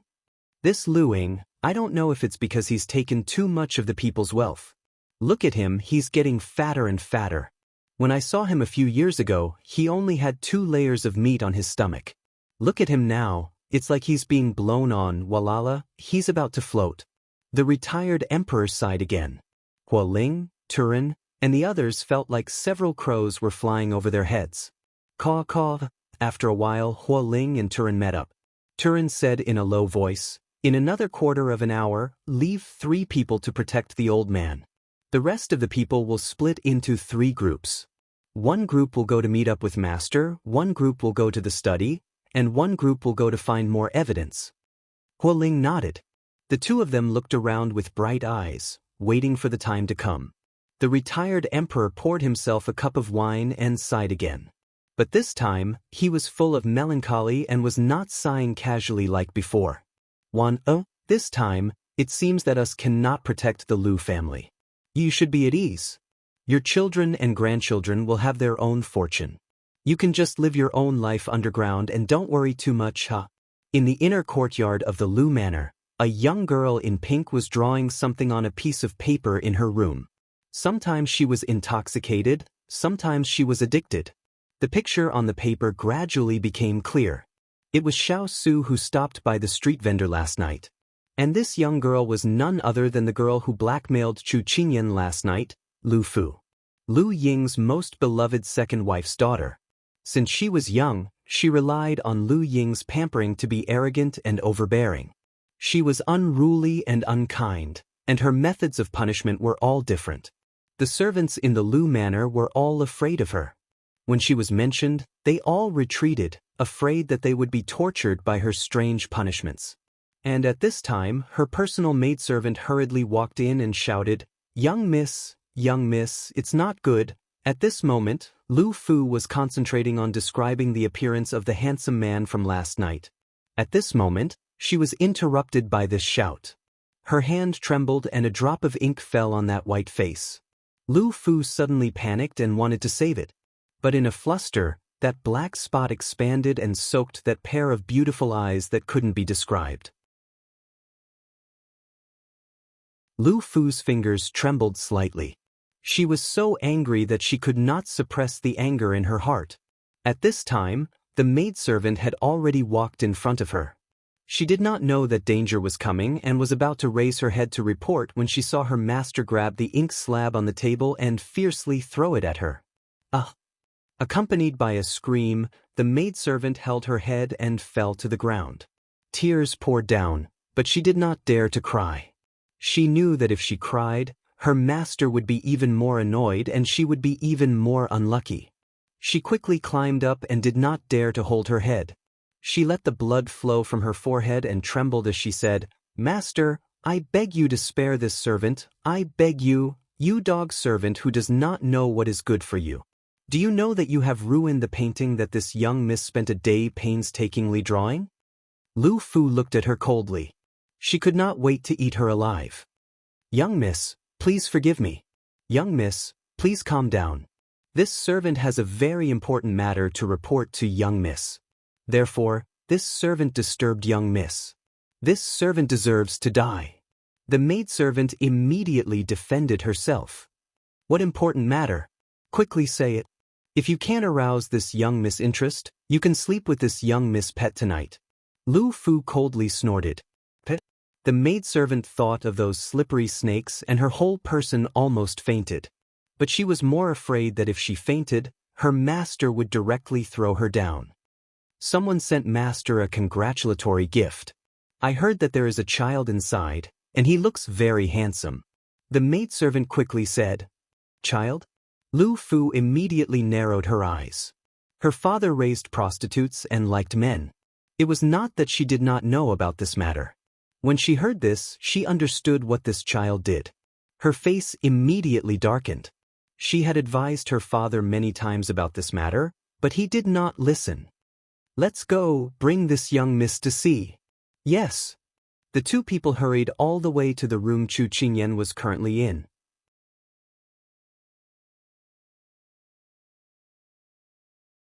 Chapter 215. Chu Qingyan looked at the sky and guessed that it was about time. The Lu residence was so big, she had to take advantage of the dark and windy night to meet up with Big Ice Cube. Although she did not know where Big Ice Cube was, but Hua Ling and the rest should have started to move. As long as she found the fierce cavalry, it would be equivalent to finding Big Ice Cube. So Chu Qingyan jumped up from the bed like a carp and tiptoed to the door. She knew that because of the busy birthday banquet, there was not enough manpower and no one was guarding the door. She was prepared to open the door and escape when she heard a flurry of footsteps heading towards her. She knew that it was not good and immediately closed the door that she had just opened a little. The door had just closed when Lu Fu and her servant arrived. "Miss, the person is inside." The servant girl pointed at the door timidly. Lu Fu heard and slammed the door open with both hands and walked in. She saw a child sitting on the chair with her back facing her. Lu Fu immediately shouted angrily, "Who are you?" Chu Qingyan did not think that it would be a girl and the voice sounded a little familiar. She turned her head when she heard the voice. However, the moment their gazes met, both of them were stunned. "It's you. It's you." The two spoke in unison. "Why you here? Where is the person who was with you last night?" Again, they spoke in unison. Lu Fu calmed down and swept away the fierce look from before. She raised her chin and said arrogantly, "I am the daughter of the governor of Pingyang City. Who are you? Where is the person who was with you last night?" It was only then that Chu Qingyan recalled that Lu Ying had more than 10 concubines, and all of them were daughters. This woman in front of her was probably one of them. It was no wonder that she had looked at Chu Qingyan and Big Ice Cube with such arrogance last night. Without the tiger around, the backups were stronger. Disregarding everything else, Lu Ying could be considered one of the top bosses in Pingyang City. "I am Chu Qingyan. A few days ago, I came to Pingyang City with my cousin and was kidnapped. I don't know why I appeared here today." Chu Qingyan had an innocent little face that was famous for deceiving the world. She only said a few words, but she looked pitiful and teary. When Lu Fu heard this, she roughly guessed what had happened. Someone must have taken a fancy to the two brothers' beauty and knew her father's preferences, so they kidnapped them and used this opportunity to reach some kind of agreement with her father. She was no longer surprised by this kind of thing that catered to her interests. But when Lu Fu saw that he was about to cry, she coldly snorted in her heart. If he were to appear in front of her own father, she reckoned that he would be devoured until there was nothing left. "You mean to say that not only you, but your cousin was also kidnapped?" This was what she was most concerned about. She didn't expect that the person who made her unable to eat or drink was actually so close to her. Of course, Chu Qingyan knew that this person had taken a fancy to her big ice block. She wanted to say that she was superficial, but at this moment, She had a plan in her heart. So she raised her eyes and pleaded, "Yes, Miss Lu, I think my cousin is also in your residence. Can you bring me to him? If we can be saved because of you, we will definitely not forget your kindness in the future." She originally wanted to chase this person out of the Lu residence, but after knowing that he was the cousin of the man last night, she was unwilling to do so. She intended to use this youth to get closer to that man. Hearing this youth's words was just what she wanted. "I will bring you to him now," Lu Fu said without hesitation. Anyway, she would not allow her father to touch these women again. "Miss, is this okay? If old master knows about this, he will punish you," the servant girl said anxiously. It was fine to let one go, but Miss intended to let two go.